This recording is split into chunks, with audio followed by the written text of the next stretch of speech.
Men are better in sales because they have a higher pain tolerance than women. Ooh, wow. There are situations where it is okay to close somebody and take their last dollar. I think they're focusing on what to say versus how to say. I personally think tonality is the hardest thing to teach in sales. Not everybody knows how to teach it. You can have two different sales reps with the same script, and one of them closes and one of them doesn't. They focus 99% of their energy on the attention and the viewership and 1% on the product. People are being taught in the wrong ways. People older, they can sell to people younger. Men are driven by ego, women aren't. I think a lot of people will not get to that 40K per month mark. What's going on, guys? My name is JJ Hernandez. I'm the founder of Sales.io, and today I will be debating 10 high-ticket closers that are doing between 10, 20, 30K a month and going over the most controversial topics you can possibly think of about sales. So sit back, relax. I hope you enjoy and learn something. I promise you it'll pay you tenfolds. Let's jump into it. Shayna. Hi, JJ. How are you? I'm good. How are you? Good to see you. It's a Good long to time. see you, It's been a too. while. It's been a little bit. Yep. If you want to introduce yourself, you can. You don't have to. Yeah, Up of to you. course. So my name is Shayna. I have known JJ for a few months now. I started off in sales as a remote closer, going into sales management and growth operating. It's been quite an experience, but I've learned a lot. I've been able to open my mind to a lot more opportunities and see what else there is out there aside from closing and helping other people. But yeah, that's a little bit about me. I love it. Yeah. Take it away. You start. Okay, yeah. So this is based off of like my experience with being on specific teams. I believe that you can be on a really good offer with a good product and actually get, I don't want to say worse, but not really get better with your sales skills. Actually get worse with your sales skills. Okay. Can you elaborate on how you regress? Like, I want to get that perspective. Yeah. When I was on one offer, I felt like it was so easy to close a lot of the deals. I thought like I'm so good at handling objections and understanding these people, challenging them. Meanwhile, I wasn't actually doing that because they were more so like, let's say like lay down offers or lay down. Yeah. I gotcha. I agree, but I share a different perspective. I actually don't think it's that you're regressing. I think you're just opening another level of awareness, right? And there's a skill in that because you realize that your company has great marketing, great branding, and the truth is you don't have to flex your sales muscles. You're getting all the sales training and you're investing in it. You're like, man, I'm not getting an ROI. Like, what am I doing, right? Because you're on a team where, think about Iman, right? Iman has some of the best branding and, he's one of the biggest public figures in all of the info space, right? Even Hormozi. Acquisition.com, I can tell you those guys are probably not the most skilled guys in the world, right? At Gym Launch, a different story, right? You have to be skilled, right? It's still a little different, 30K, right? And then you're not buying into just Hormozi, very different. But even at Iman's, if I'm being super transparent, it was lower ticket, mid ticket, even the high ticket stuff. It's not like they were coming in here and like, whoa, who's Iman Gadzhi, right? They're not confused. They're informed. They're aware. But that's a level of awareness that you're gaining from being on those offers. You're becoming more buyer aware, and you're understanding where these customers are coming from, the customer journey. So I'm not going to sit here and say I agree completely, right? Because I do think there is some value in that. I think you just need to understand what you can get from an opportunity like that. Because one, maybe your skill might regress. Sure, we can say that, but you're still gaining something. Again, that awareness is something. The name, they have a good brand. Ashton Hall, Iman, right? That's one reason why people even consider watching me or listening to me or buying things from me is because of the people that I've worked with. So that is a benefit as well. And I think it's realizing that you're not going to use the sales skills and the sales muscles that you're actually working unless you have someone who comes in and they're an anomaly, right? But there's a skill in that. Can you recognize that this person's coming in less informed and less bought into the offer or less bought into the business owner? I think there's a skill in that. And then recognizing that, hey, I'm not going to make as much of my sales skills and ROI on the investment I've made with like this coach or that coach, but I will make money because most of those offers, they're late on sales. You're going to make money. That should be your intention. And if you really want to flex your sales muscles, you want an offer where, essentially like you're putting yourself in a tougher place, right? Going to an offer they're less informed, right? Not as public, maybe cold traffic, right? Ads. It's kind of like when I went to Viral Coach. It was just like that. It was like kind of a sticker shock. But again, I didn't recognize the skill that I gained was like, oh wow, I recognized that later. That I was like, holy cow, people were so much more aware of what they were getting, what they were buying into, at Iman's versus at Viral Coach. I had no idea what this was and what it was looking like, right? And so I think there's an ancillary skill, right, that you can gain from being there. I do think if you go in there with the intention to flex your sales muscles and get better at sales, yes, you will regress for sure. And you're only going to lose anyway. You're probably not going to make a lot of money either because you're trying to hard sell people who are like ready to go. Doesn't make any sense. So I agree partially. If you go in with the wrong frame of mind, yeah, for sure, you will regress. And you will feel like you're regressing. But I think it's an illusion to the fact that it's actually easier than you think. And you just need to accept that you're not going to leverage those sales skills as much as you would on an offer where people are, a little colder. Does that make sense? Yeah, I can see that perspective. Okay. You see it? Do you agree? Do you disagree? No, I agree. That's where I went to. It made me self-aware of where I was and what I needed to do to actually get to that next level rather than just staying comfortable. Yeah. And I think that's also why what you're doing now, right? I think there's a benefit in that because now you can realize, okay, this offer is just colder traffic, different ICP, blah, blah, blah, blah. You need to work on the branding, this, that, informing them, right? Pre-call processes, all that stuff. Right. And then versus, if you go on, I don't know which offer it was, but whoever it was, I think it was at the, what was her name? Was it where JT was at? Is it that offer? I don't know if you can say the name. Yeah. Okay, yeah. That offer, yeah. So, that's what I thought. So it's like, of course, it's a great brand. People are bought in. It's just easier. Yeah. But there's a skill in that too. I think so. I agree with you on that one. Okay. Yeah. Perfect. Yeah. Okay. So then what do we have next?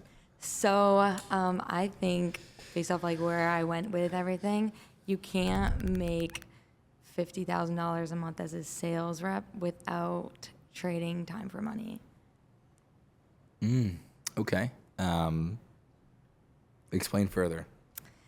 I think, or I know that from what I've done, seeing that all the people that are, or not all the people, but from the people that I know that are making 50, 60, they're also working 60-hour weeks, 70-hour weeks. And at some point there's a limit of I'm doing this for more time, but now I'm actually getting no time out of it. And it could just be getting to the vehicle of actually where you want to go. But there's also, I believe, a balance that needs to be said when it comes to that. Yeah. Yeah. Do you know the ticket prices of the offers that they're selling at? It's okay if you don't. I don't expect you to. 10,000. Yeah, 10,000, 15,000. Yeah. I actually said this in another video that I think making 100K a month as a closer is making money on hard mode. I think people put this illusion in their head because they hear it from one person on Instagram and they're like, I'm going to be a 100K a month closer. No shade to Lou, by the way, if he's listening. But I know people say that they want to be a 100K a month closer. But truthfully, the only way they can do that is if the vehicle allows them to. Because if you think about Viral Coach, it's a $144,000 offer or $36,000 offer. That was the lowest ticket. So if they're selling 10K ticket or 15K tickets, that's gonna be very, very difficult. I mean, you're only making 1K, 1. And even if you get a bonus, 12.5%, whatever it is, that is very hard. Yeah, if you're selling at a 10K or 15K ticket price, I mean, of course, it's gonna be making money on hard mode for sure. But if you're selling 144, right, 36K, which you're also probably asking, well, what offers do that?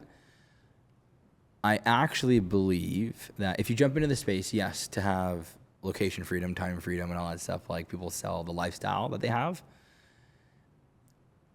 at a certain threshold of commissions, that will go away. You will need to actually put in a certain amount of time unless you're on the hyper high ticket, huge offers that you can do that.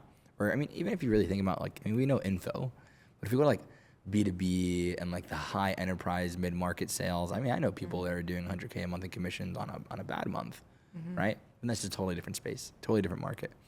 But I think in info, trying to do that, because I mean, what info is really worth that much money unless you're really working for like the 1% or even smaller, the 0.01%. I really don't think people should try to make 100K a month or even 60K a month as a closer. It just doesn't really make any sense, right? You could be doing so many other things, which I think is what you ended up doing. So I think in some regard it's true, but I also think the bigger issue is that they were sold on a lifestyle, and that's the expectation. The lifestyle is freedom, this, that, and I think if people want to get to 60K, 80K, 100K, and this is even, speaking about Lou, wanting to make 100K a month, I think he has to accept that there will be more hours, more time required to do that. But then if you really think about it too, again, I think it's more about the vehicle more so than anything else. Because if they're not selling something super high ticket and they're only selling 10K, 15K, even 20K, that's going to be a lot. Just do the math. It's going to be a lot of calls and you have to close at a crazy high close rate. So I think you can do it 1 month, maybe 2 months, but without doing any extra oversight of a team and maybe getting a percentage from managing the team, or without getting a percentage of, a bonus or anything like that, it's really, really difficult. And I mean, genuinely just, it's a totally different lifestyle to get to a point where you want to be able to do that. So it's going from, if you want to be a lifestyle closer, I think sub 40K, I think you can have the lifestyle, the laptop, Bali, chill and do that. I think that's realistic. But anything past that, you're going to have to work every day, track your metrics, know what you're doing, and really understand where you can pull your biggest levers.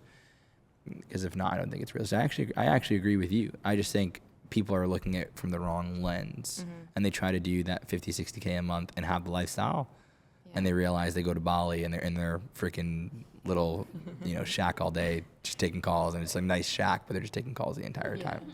Right. So does that make sense? I mean, I think I kind of agree with you. I do. I just think people are looking from the wrong lens. Right. So that's actually a good point. No, good. Yeah, that makes sense. What are your thoughts on like people who go into sales with that, like, wanting that lifestyle? Say they're like 6 months down the line, they're still not in that lifestyle. They possibly want to go into, like I'm doing, like growth operations, sales management. But in the beginning, that the reason that they wanted to do it was to become that 100K closer. They realized it wasn't as easy as they thought it was.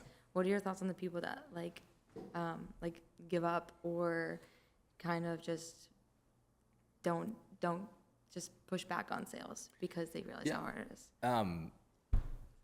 I'd actually tell you, I don't think that you've given up. I don't think that's wrong. I don't think that's bad. I think plenty of people here have also done the same thing. I think it just means you're smart, right? I think that at some point sales does have a means to an end. I think everybody here eventually will have their own personal brand, their own business, their own something to make more money. I think that's inevitable. I actually think it's even to kind of like what Lou's point was, where it's like you're not going to know what you're doing 6 months, a year down the road, right? That can change. That is true. I think your vision is still the same. I think you still want to make 100K a month. You just want to do it more efficiently and effectively. But what's required to do that? Sales. Because if you can't sell the people who are coming to you for your service or whatever you're offering, you won't win. So now you can flex those sales muscles that you weren't doing on like the easy offers. And think about it, the way I would see it is, in a perfect world, right? I've worked with Hormozi and Iman, and that's like a perfect world, okay? And if you can go the route of working with somebody with a great personal brand and take the good or even the bad that they were doing or not doing, understand what they did, okay, how we can scale, how we can do that, right? And then you just take the cash, the 10K, 20K, 30K months you were doing for a year, 2 years, gives you runway, and then you just move to a better business model that you're more aligned with to get you to where you want to go a little bit faster. There's nothing wrong with that. Right. That's smart. But you still have the skill of sales, which I think is the most valuable, that will pay you 10 times over. Because think about it. If you can't bring in a closer who's better than you, you don't understand what good talent looks like, right? Because now you understand the strengths that you need and the weaknesses you're willing to tolerate. It's amazing. Most people don't even understand that. They don't even know that. They're just kind of like looking and like, oh, this guy looks pretty good and he sounds pretty good, and they're just going to bring on whatever. You have a skill, again, that will pay you forever. And if you wanted to get back into sales, there's security in that. I actually don't even think it's about how much money you've ever made. I don't think it's about anything like that. but it's how well you understand the skill. And I think you understand it at a high level. I've seen some of your calls. I think you're great.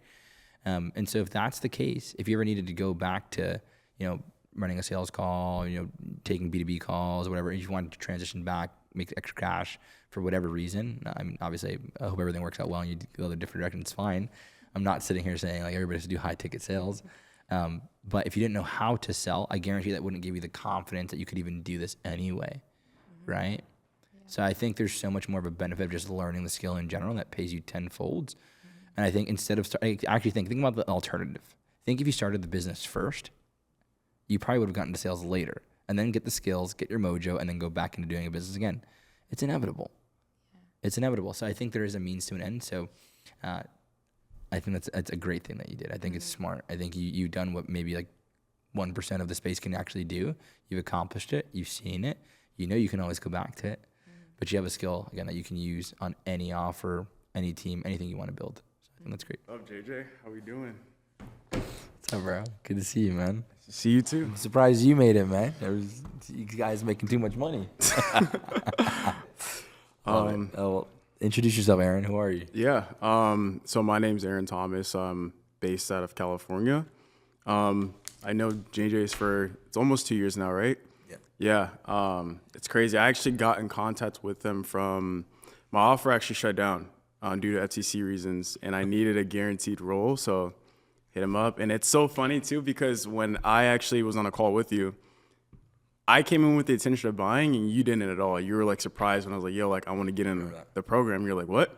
I'm like, yeah, I want to get in. You're like, right now? I'm like, yes. You're like, all right, shit, let's do it. You gotta get yeah. Excuse my French. But yeah, so now I own and run a company called Setter HQ, where we essentially help setters make 5-10K a month. And yeah, here we are.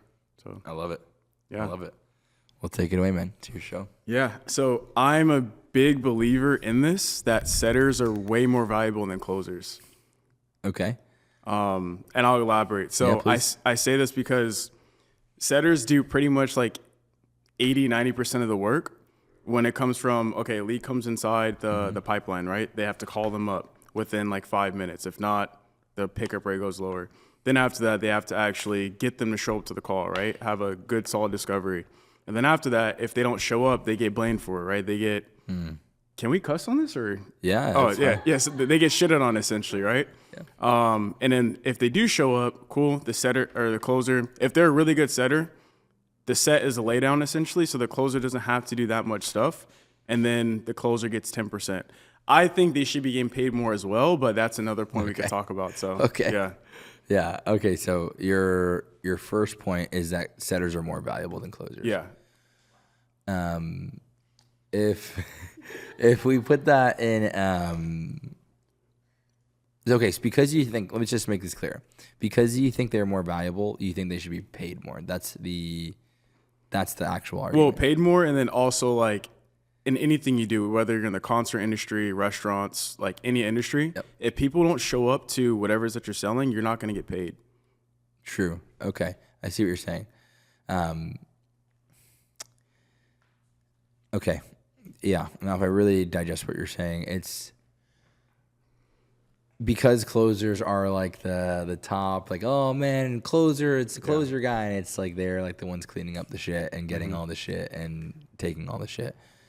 So you think they're more valuable because they're dealing with more, it's more difficult. It's not as simple as just taking inbound calls and closing the deal. Well, that too. And then also like a lot of closers, like I'm sure we all can agree here, are lazy, like super lazy. Yeah. They're not willing to put the dials in. They just sit back and then they get paid. Like if I'm selling an offer that's $10,000, they get paid $1,000 off of that. Whereas a setter gets paid $500, $300, maybe even a set rate of like $200. So yeah. It's a deep conversation. It goes deep. There's levels to it. I have a really good perspective on this. So I don't think setters are more valuable than closers.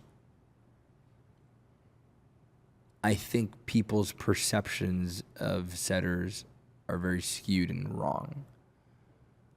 Meaning, I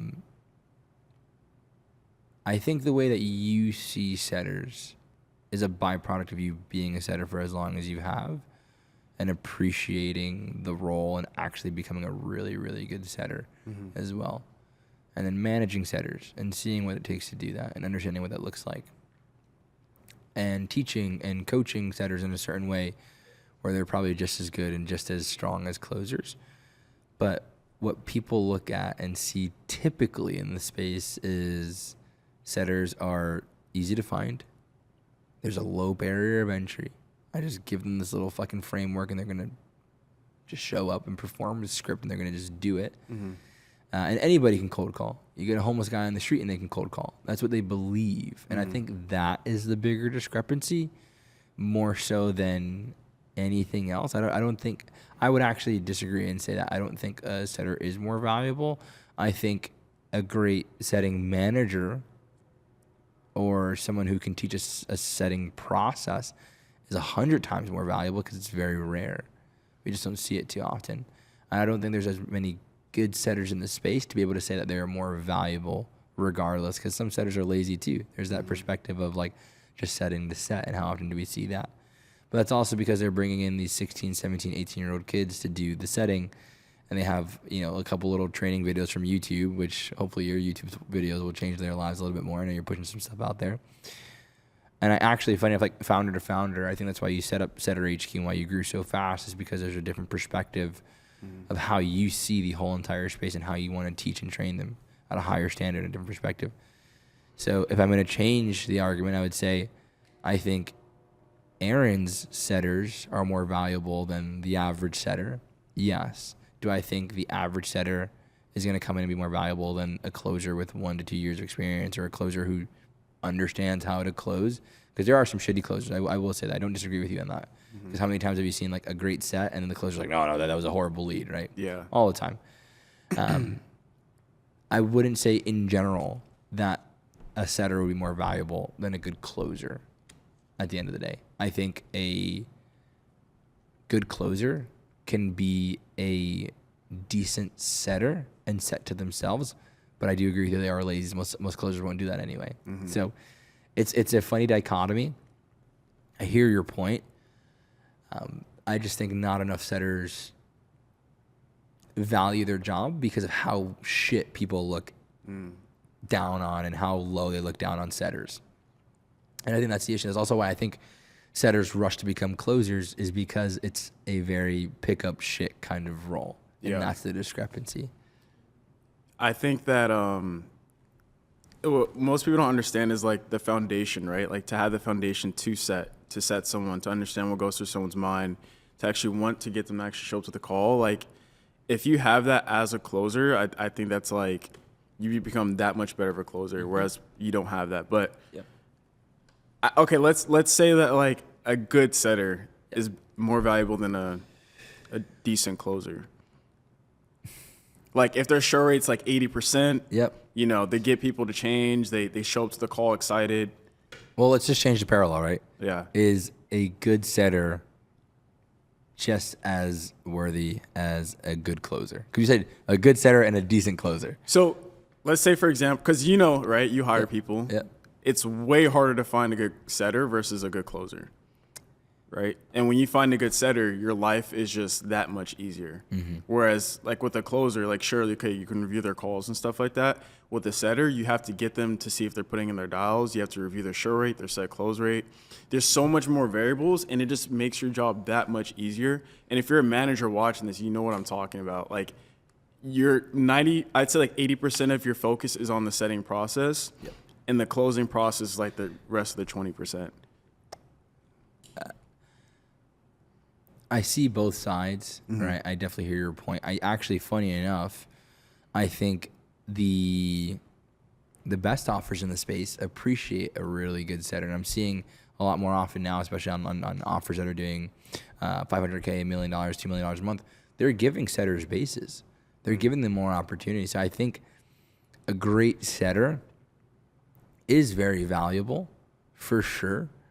But if I'm going to die on my sword here and push my side, I still think a closer who can, you know, whether the lead is cold, hot, whatever, and just take a lead and close at a 30, 40% close rate is probably gonna, if they had to fire people and cut people, they're probably gonna cut the closer last because it still is what generates the revenue. Because at the end of the day, the setter, only because the setter stops at the set, right? I have something on that because I literally have, and I'm not going to say their name, but from the offer that I was on, the YouTube one, I have the fathom of him literally saying, when I got promoted to closing, he said, Aaron, I need you to go back to setting because without you setting, I'm losing money. But you're the 1% of the 1%. That's true. I think if we're talking about averages, it's impossible. But I know how good you are. I mean, guys, I'm not even joking. Like Aaron had landed every fucking, and I'm counting on my fingers. I'm thinking publishing.com. It was a YouTube offer. It was Mike Diamonds. The data engineer. Data engineer. Yeah. Everywhere he went, it did not stop. So I know how good you are. And I know how good you are at teaching. Mm-hmm. But I think if we're talking about averages and just in the space, eventually can that change? And it's tough because, right? I mean, at the end of the day, like if we talk about like DM setting and setting controversial AI and all this stuff, that's another different topic, right? I do think, because even myself, I just hired a setter the other day, actually from you. So I'll give you respect where it's due. I don't even know if you knew that. But I'm going to give him more money than an average setter. Mm-hmm. And that's the truth. But he understands it. He understands the process. He understands it at a higher level. So it's actually a really good take for you, for sure. I mean, like 100%. I think you do a great job. But I just think the average in the space, it's just, it's hard to compare. Yeah. So agree to disagree. Yeah, for sure. It's fair enough. Okay. All right, cool. My second point is without setters, businesses would fail. So yeah, like I was saying earlier, setters should get paid the same, if not more, than closers. And why I say that is because like they're more valuable, right? That a good setter is more valuable than a good closer, the best closer, whatever it is. Like I said before, the show rate is everything. If they don't show up to the call, you don't have an opportunity to close them. And I made a YouTube video on this, a whole slideshow. And yeah, if you want to. Yeah.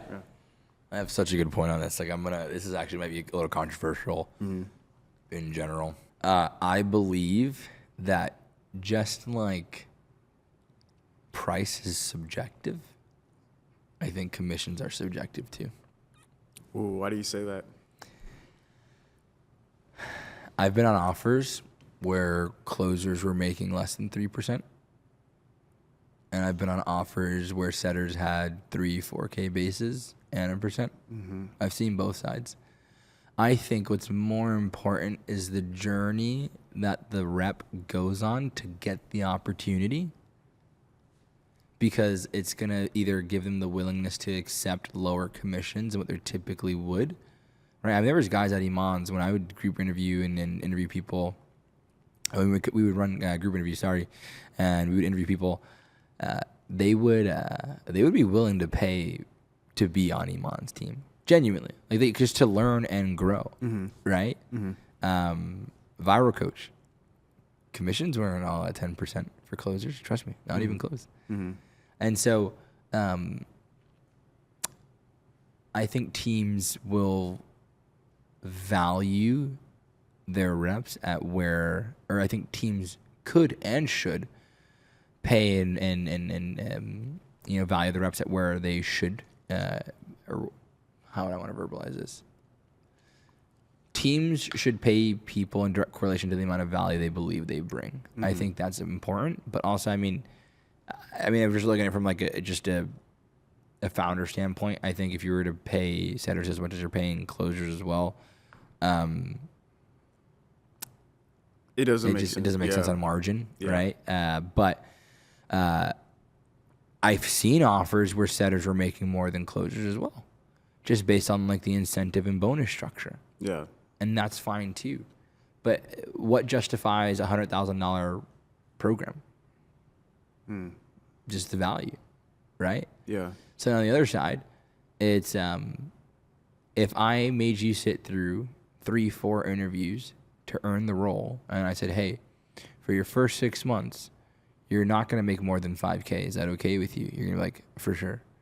Because you earned it. And you know there's going to be something on the other side of that you're going to appreciate, learn, and grow from. And that's why I actually think offers are idiot. I think every offer owner who tries to like push higher OT versus lower is an idiot.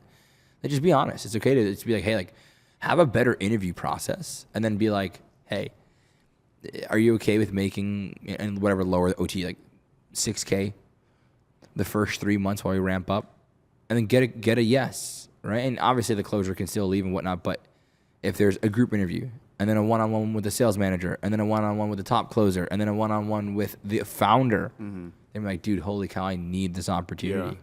Right? Mari interviewed with acquisition.com. She went through 5 interviews. And I guarantee you at the end of the interview, they were like, hey, like, you're going to make like $30K. And that's going to be the first 3 months. But at the end of the day, like, you know, if you're happy with being here, we'll bump it up and we'll see what you're worth at the end of the 3 months. You think she would do it? Of course. Yeah. Because there's still an ROI there. There's still value there. And so I think offers should look at it in that perspective. Because I've seen setters make $20K a month, and that sounds crazy. I think a setter on your team. Zora did, yeah. Yeah, I did. Yeah, right. 21,000, yeah. Yeah, I was like, I mean, come on. You know what I'm saying? I think just being competent. It's what sales is. You know this. They're compensating in direct correlation to the amount of value they can bring, right? And that's it. There's nothing else to it. It's not rocket science. So Yeah. I don't agree. I don't disagree. I just think it's a different perspective. I actually agree with that in terms of like changing the commission structure compared to like, you know, the standard 10%. Like if you're a shitty closer, I think you should probably get less percent. I don't know. I mean, there's a lot that goes into it. You have to look at numbers and stuff, but I think I agree with that. It treads the line of good ethics and not. But if you're incentivizing the right behavior, so it's like, hey, you're going to make 5% until you cross 150K in cash collected. It's going to, how fast will you run to do that? Yeah. So fast. You know what I mean? So I get it. I think it's fair. Yeah. All right, cool. Hey, what's going on? What's up, bro? What's going on, JJ? How you How doing? you been?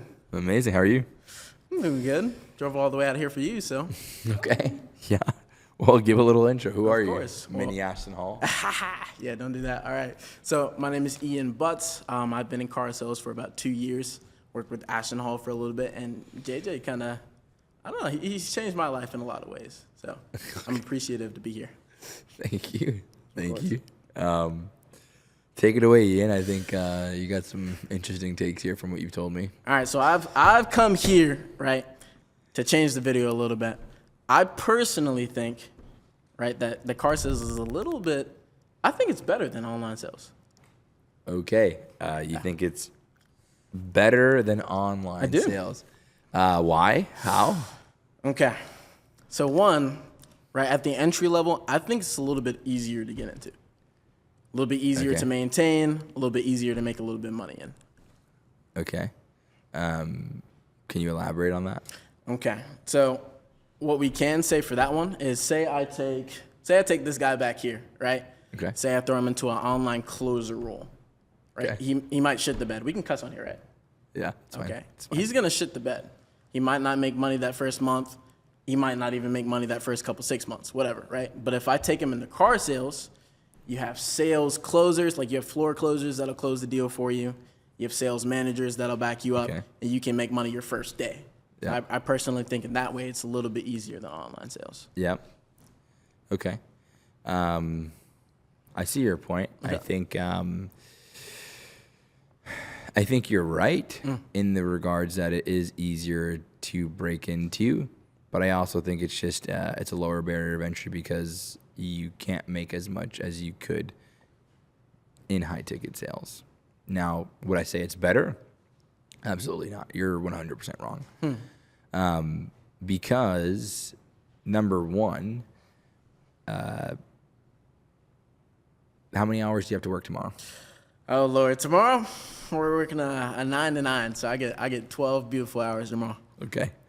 I wish you guys could see what time What time it is right now? It's 11:35, and we have to drive 3 hours back as well, right? Is that correct? 3 hours from here. I'm gonna be sleeping. Regardless, I think it's that's a hefty shift, right? So now, as opposed to some of the guys here, they don't have calls till noon, right? Maybe myself, I don't have calls till noon. So, not saying that's better by any means, but what I am saying is you have more flexibility with your schedule, right? You don't have to be at a location for 12 hours a day, which I think you understand that too.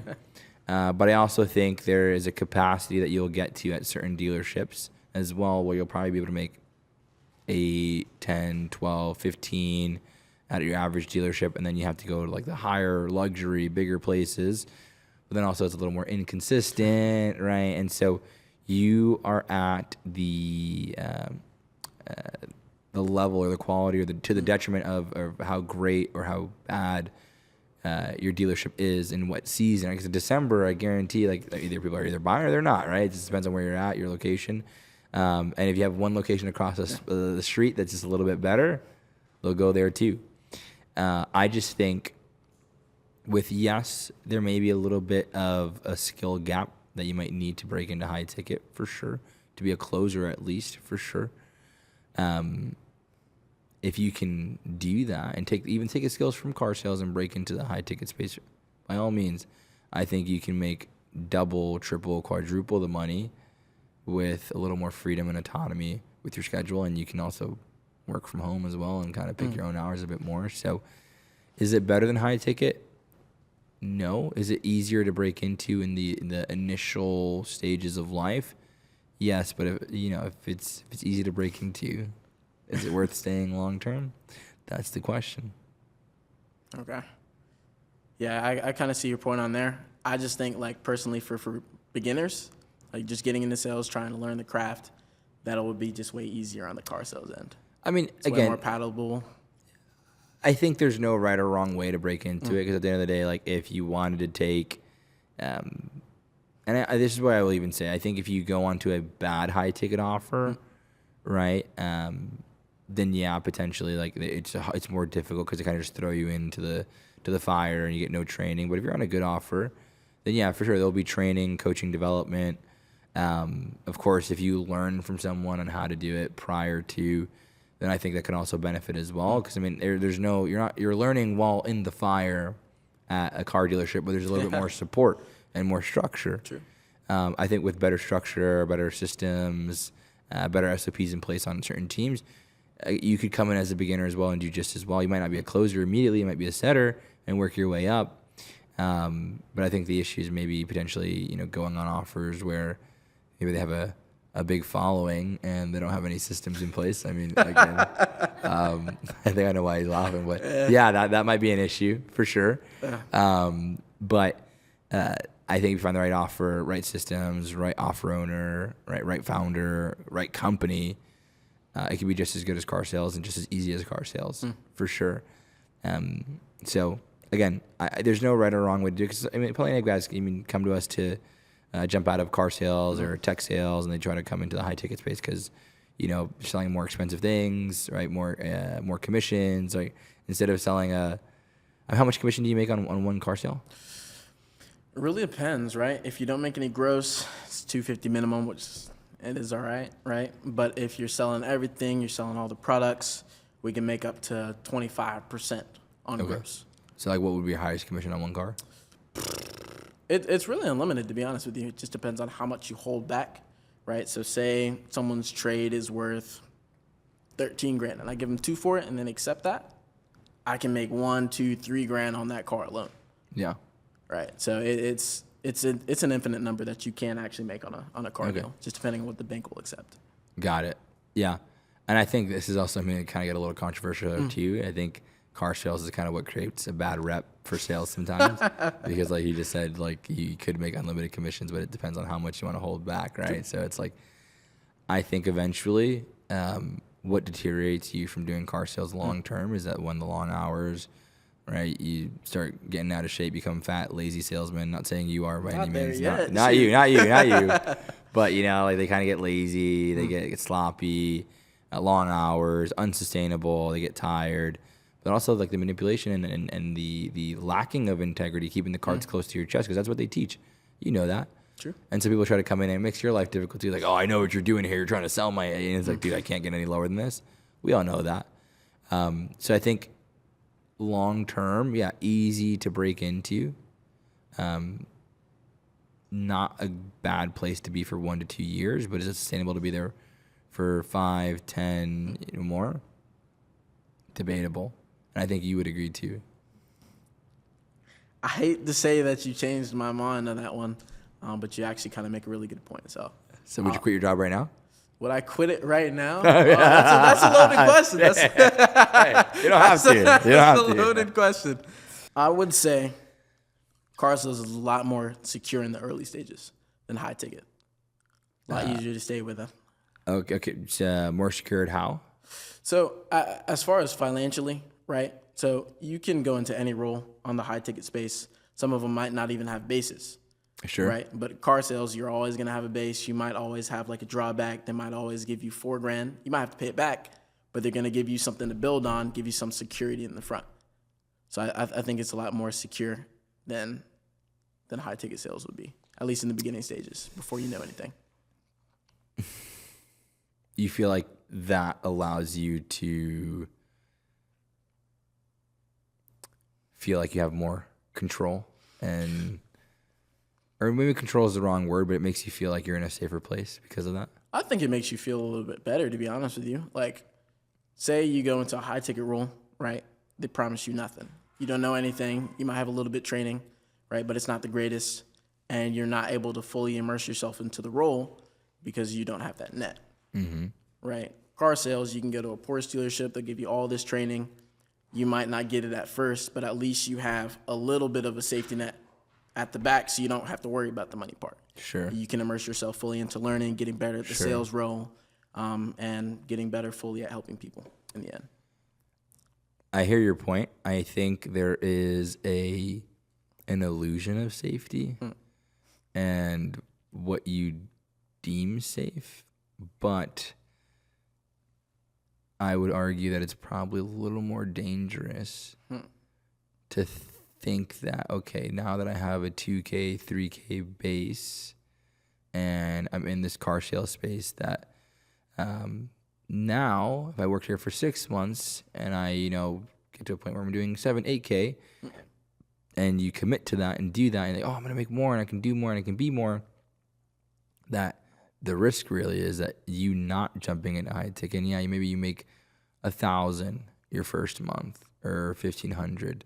And I'm not saying to jeopardize your livelihood, but if you were to jump in and get past the fear of being bad and knowing that I'm not going to make as much, and let's just say like on the high ticket roll, you make $1,000 and in car sales, you make $3. But you have to pay some of that back too. It's a draw, right? You have to pay some of that back. So it's like an illusion of safety, right? They do it intentionally. But then you get to month 3, 4 with high ticket and you're at like 5, 10, 15K, right? And then by month 6 in car sales, maybe you're at like the 5, 8K. And I mean, some people here, they've been in sales for a year and a half, whatever, and they're doing 30, 40, 50K a month. How many car sales guys can ever do that, right? And also, let's just take that back. Even if they're making 5, 10, 15, they're still working less hours than you on the other side. So you have your time back as well. So I think the illusion of the safety in the beginning is what makes people stay, but then they also become dependent on that. And then they create a lifestyle around that. That's like, I need to be able to make more, do more. And then it's so hard to get out of it after because that's all they know. It's what they're familiar with, right? And since you didn't take the risk in the beginning, that was the biggest risk by itself, not taking that jump and be like, you know what, I'm going to leave the safety of my job. Now, again, never, ever jeopardize your livelihood. I think if that's the case, you shouldn't even be considering jumping into something else. That's number one. But if you don't have, 3 months to be able to survive on your own and make money without making any extra cash, from anywhere else, I don't even think you should be looking at taking a jump into a different industry. Maybe it's not the smartest thing to do. So in the case where you need to make money and you're right out of high school or right out of college and you want to just make money quick or you need to make money as fast as possible for whatever reason, again, if it comes easy, it's going to go easy. There's an illusion of safety. I get exactly why you're saying that. In your mind, it looks that way, but the biggest risk is not betting on yourself. Hello. Taya, JJ. did I say it correctly? Yeah, I don't know why I said your name like that, though. I'm Taya Stein. I feel like I've done a good amount of things in the space: setting, closing, sales training, sales management, managing setters, consulting, marketing, growth op. I can keep going and get the gist. Please. One friend to another, and met JJ and met everyone else here. So grateful to be here. Not to be too controversial here, but I would say over the course of my entire time in the sales space, info primarily, I've heard that people make decisions based off emotion and that people make decisions based off of logic. I think both are not necessarily incorrect, but I think it's an empty argument because those are not the first decision makers. Okay. And I think the first decision maker, scientifically as well, is survival and safety. I know what you're talking about. Can you explain for everybody else? I'm trying to figure out to what degree without pulling out like a 2-hour speech on you guys. Long story short, there are 3 layers of the human brain. The outermost layer, which is the newest layer due to evolution, is, I don't know if I want to look at all of you guys, or it is the logical layer that's had to evolve most recent. Middle layer is the emotional layer, and the innermost layer that we've had the longest is survival. And I'd say that we try to make prospects feel good or feel sad or try to evoke all these emotions, and that's where we can start coming back to manipulation again. And we start whipping out these timelines and like, look how much money you've been losing in the last, like, which is not necessarily bad, okay, if you do that. However, I would say all of that is so unnecessary if we're not creating the right trust that people need, especially in the day and age of the consumer economy. No, it's really good. I think it's a great perspective. I think it's a unique perspective. I think most sales bros are watching this and like, man, what the hell? Like, this is math class. This is, geography or something, but or biology. Maybe I'm just kidding. But that is very, very advanced. I think for any sales rep in general. I think like maybe 0.01% of people understand that it's driven by like ancestral scripts, right? And like that part of your brain is what drives you. So I don't disagree with you because that's literally science. It's true. Yeah. But I do think that when you understand how to utilize that properly, right? You understand how to actually attack someone's ancestral scripts and really dig deep into that level of their brain. I still think it evokes emotions that will then get them to compensate logically. Because I think, obviously you're coming from a place of neuroscience, right? Science in general.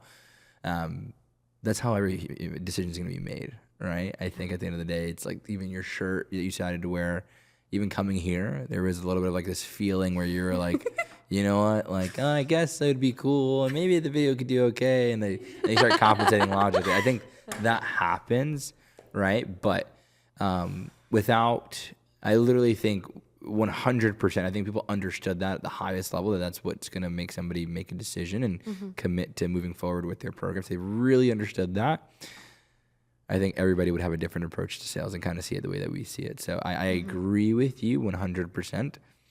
And I know you said you didn't agree or disagree with the first perspective of like emotion or logic. I literally don't think it's any logic at all. I think logic is totally, if anybody says that, even if it's in B2B, I still think they're totally wrong.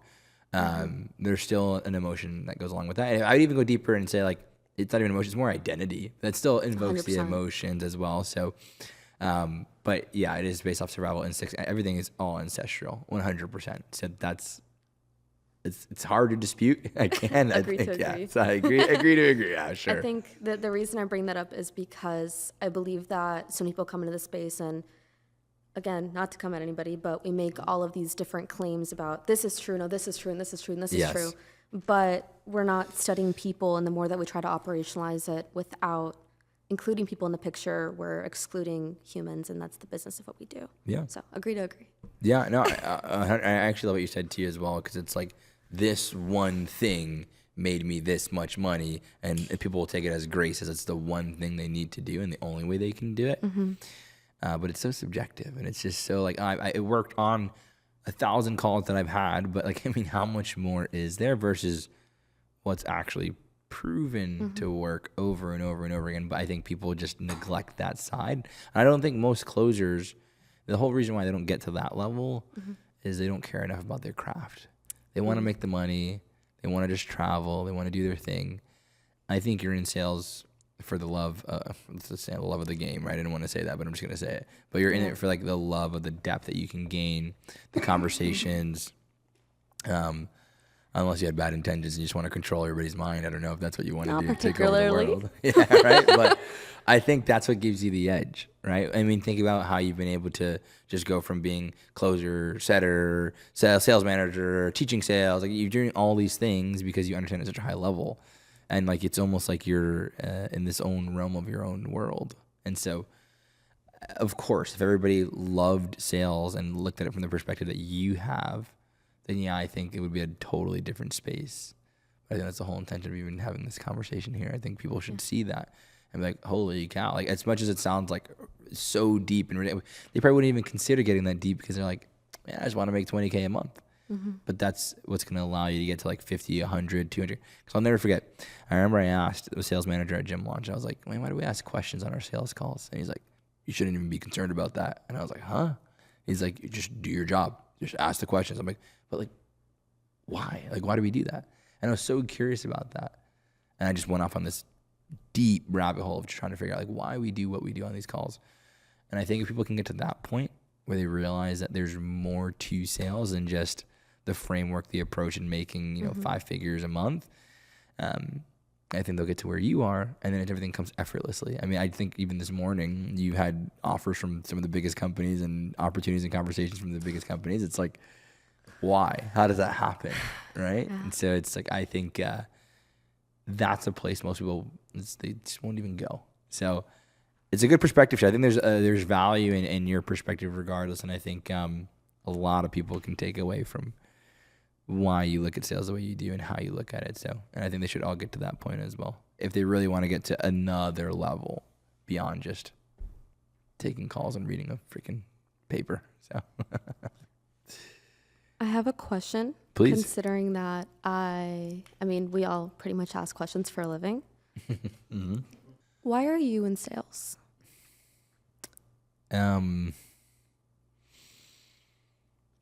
Right now, or do you want to hear why I started? Do you want to hear that? Or do you want to know like right now why I'm still in sales after almost 10 years?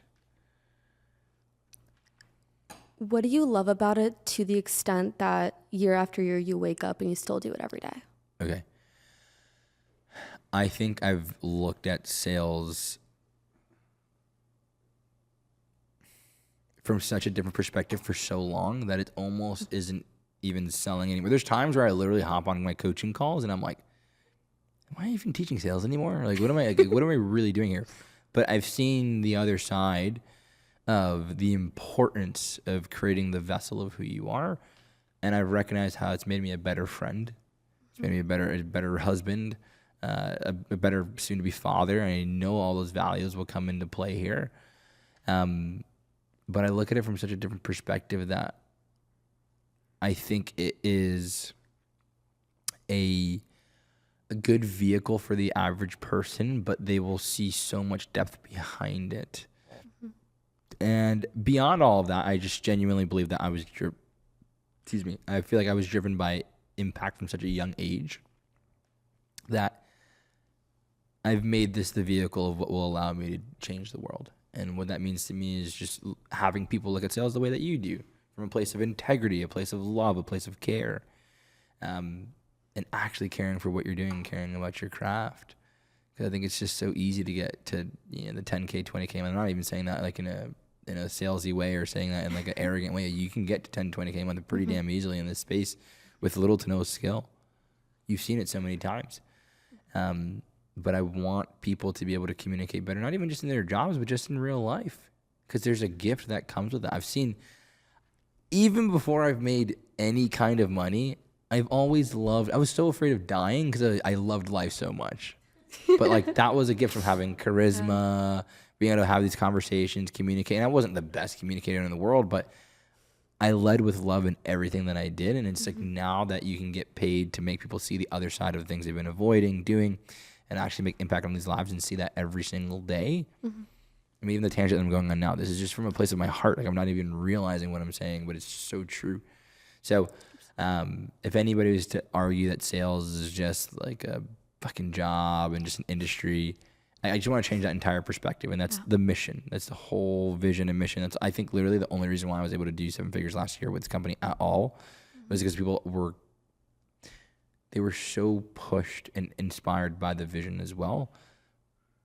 But whether off camera, on camera, doesn't matter. It's like that vision, that truth, this isn't fake. It's not fake. And that authenticity, I think, is what really drove all of it. So that's what drives me, is just the fact that I can authentically be myself every single day and show people that they can be a better version of themselves, because I see the best inside these people as well. And you can actually just take those traits of being a great person, bring that on your calls, have great conversations, and make people see the best inside of them as well. It's that simple, but it's a totally different perspective. It's a totally different perspective, completely. But that's what drives me. It's bigger than just commissions and that. Because I understand, like, people who are jumping into this, is if they're truly jumping into this as a career and they truly want to make change, it could be conversation fucking 100,000 for me, but it's conversation number 1 for them, and it's the first jump that they're making. And I don't think people care enough to understand that impact, and that's the difference. So that was a lot, and I did not expect to get that deep, but hopefully that answers your question. It does, and in my nature, I can ask 30 more. But not to put everyone on blast, I would just say I know everyone has their own mission, and that's beautiful. But if you look at sales as just a job, I do a little bit of reflection. There's a bit more there than that. While we're on the topic of authenticity, I personally believe that attention is still important, but the real currency in this space now comes from trust. And is it too cliche to loop it back to safety? I think that we talked about attention in social media, in content for so long. I don't think that's currency anymore. I think it's trust. When you're saying attention, you're saying like lifestyle content, like stuff like that? Or what do you mean by attention? Anything that garners eyeballs. Anything. Okay. The only downside about that is that I do believe, and I'm not a content guy. I've worked with a lot of content guys. I'm not a content guy. It's just like you need a view to then become a lead, right? You're going to need attention to then get a view to then make a lead. Now, I do think the kind of attention that you attract is in your control, right? And so, I mean, and trust me, this is coming from the person who literally all last year did not record any content. So, like, I firmly believe with your perspective, but I spoke to Hormozi's team in October, and I bragged about, we had a $196,000 day. We had a $225,000 a month, no content, no nothing. He's like, wow, I wonder how much money you lost. That's the first thing they said. And I was like, dude, fuck. I literally, I was on the plane back. I felt sick to my stomach. And then, like, I felt, if you guys know, like, the laws of consciousness and, like, this fucking, I was at, like, apathy, fucking shame, guilt. I was like, dude, holy cows. I didn't build the fucking brand. Oh, my God. I'm a failure. But you do need to play the game. You don't need to post the Lamborghinis and the Ferraris. I mean, this is the most expensive watch that I have, and it's like $500. Nothing impressive. It's a Tissot, or don't judge me, guys. Don't level 1 me. But anyway, all that to say, it's like, I think there's so many things that you can do to get attention, but who do you want to get attention from? And that's one of the things that I think is the most important, whereas I'm only putting out quality content to attract an ICP that I do want. And if that means it only gets 1,000 people to see this, fine. But I can guarantee you the majority of the people are people I want to speak to and want to work with. For sure. And so I do think there needs to be a vehicle to get the attention, to then get the view, to then become the lead. If you want to make impact, yes. But I do think what everybody tends to forget, and this is the truth with the space, and I will die on my sword here, is they focus 99% of their energy on the attention and the viewership, and 1% on the product. It's very, very rare that you see a person in the info space that is truly, truly good at what they do. But when they are really good, you know who they are, and that's the difference. So I think to your point, I wouldn't say attention is dead. I think it's always going to be there. I think it's necessary. I think people should focus on product a lot more than they focus on attention, because at the end of the day, the only way you can build trust is if you have that success, right? What creates those mimetic desires and testimonials is that I used to be just like that person, right? You get attention from having that success. And that's the easiest way to continue to sell people is having those testimonials and the proof, right? Because nothing else can be denied. But also if somebody tells you on a call, hey, can you show me your testimonials? There's never going to be enough, so don't fall into that trap, right? That means you need to improve your sales process. But regardless, my whole point here is if you can build that proof and build that consistency and show over and over and over again that, hey, I actually can do it. That's why even like these, like being live here, having an authentic conversation, people will see this and be like, oh my God, okay, I agree with that. I align with that. That's true. And they're going to feel more of this connection with me or with you, and they're going to feel this trust. I'm like, well, I'd reach out to Ty. I like the way she teaches. I'd reach out to JJ. I like the way he teaches. It's like that alignment. That's what they're looking for. And regardless, attention still plays a factor there. So there's going to be a trendy thumbnail. There's going to be a hook, and that's the truth. And so there has to be that factor if you truly want to grow in the right way, and that's the unfortunate truth. And why do you think, even going back to like, I don't even know if people know this. I don't know if you even know this, but like sliding on Instagram and sliding, it's like that. What does that do? It starts to, it's just like, oh, I found something new. Your brain is like, it's like, yeah, like new. Exactly. It's all it is. And it triggers that. And you just see, oh, new. It's like, that's why you don't stop. Because it's triggering the ancestral script where you're just finding, oh, look, a piece of gum. Oh, there's that. Fucking just, it never ends, right? So I think attention still needs to be tied in there somehow. But what dictates, do I trust or don't trust this person, is yes, you can have quality content and you can expedite that journey of 10 years of experience with having 1 year of experience. But is your product good? That's the question. Because I think someone who's making 10K can teach someone who's never made any money. Do I think they should be? No, I think they should still focus on growing their skill and go the path least traveled. But if they have a curated process and it's very clear on how you can go from 0 to 3 to 5K because they've done it before and they've just SOP'd everything, potentially they can do it. Do I recommend it? Absolutely not. Absolutely not. Don't get any ideas, guys. But my whole point is I think attention will always be there no matter what. Edgar, what's up, brother? How you doing, man? It's a pleasure. Same. Hey guys, my name is Edgar Marquez. I go by Dio now on social media. I'm a high ticket sales closer and soon becoming a coach. I love it. I love it. Take it away. Absolutely. I'll let you lead it. So one of the things I have to say is I do believe that attractive people close more deals. Okay. Yeah. Okay. Let's. Okay.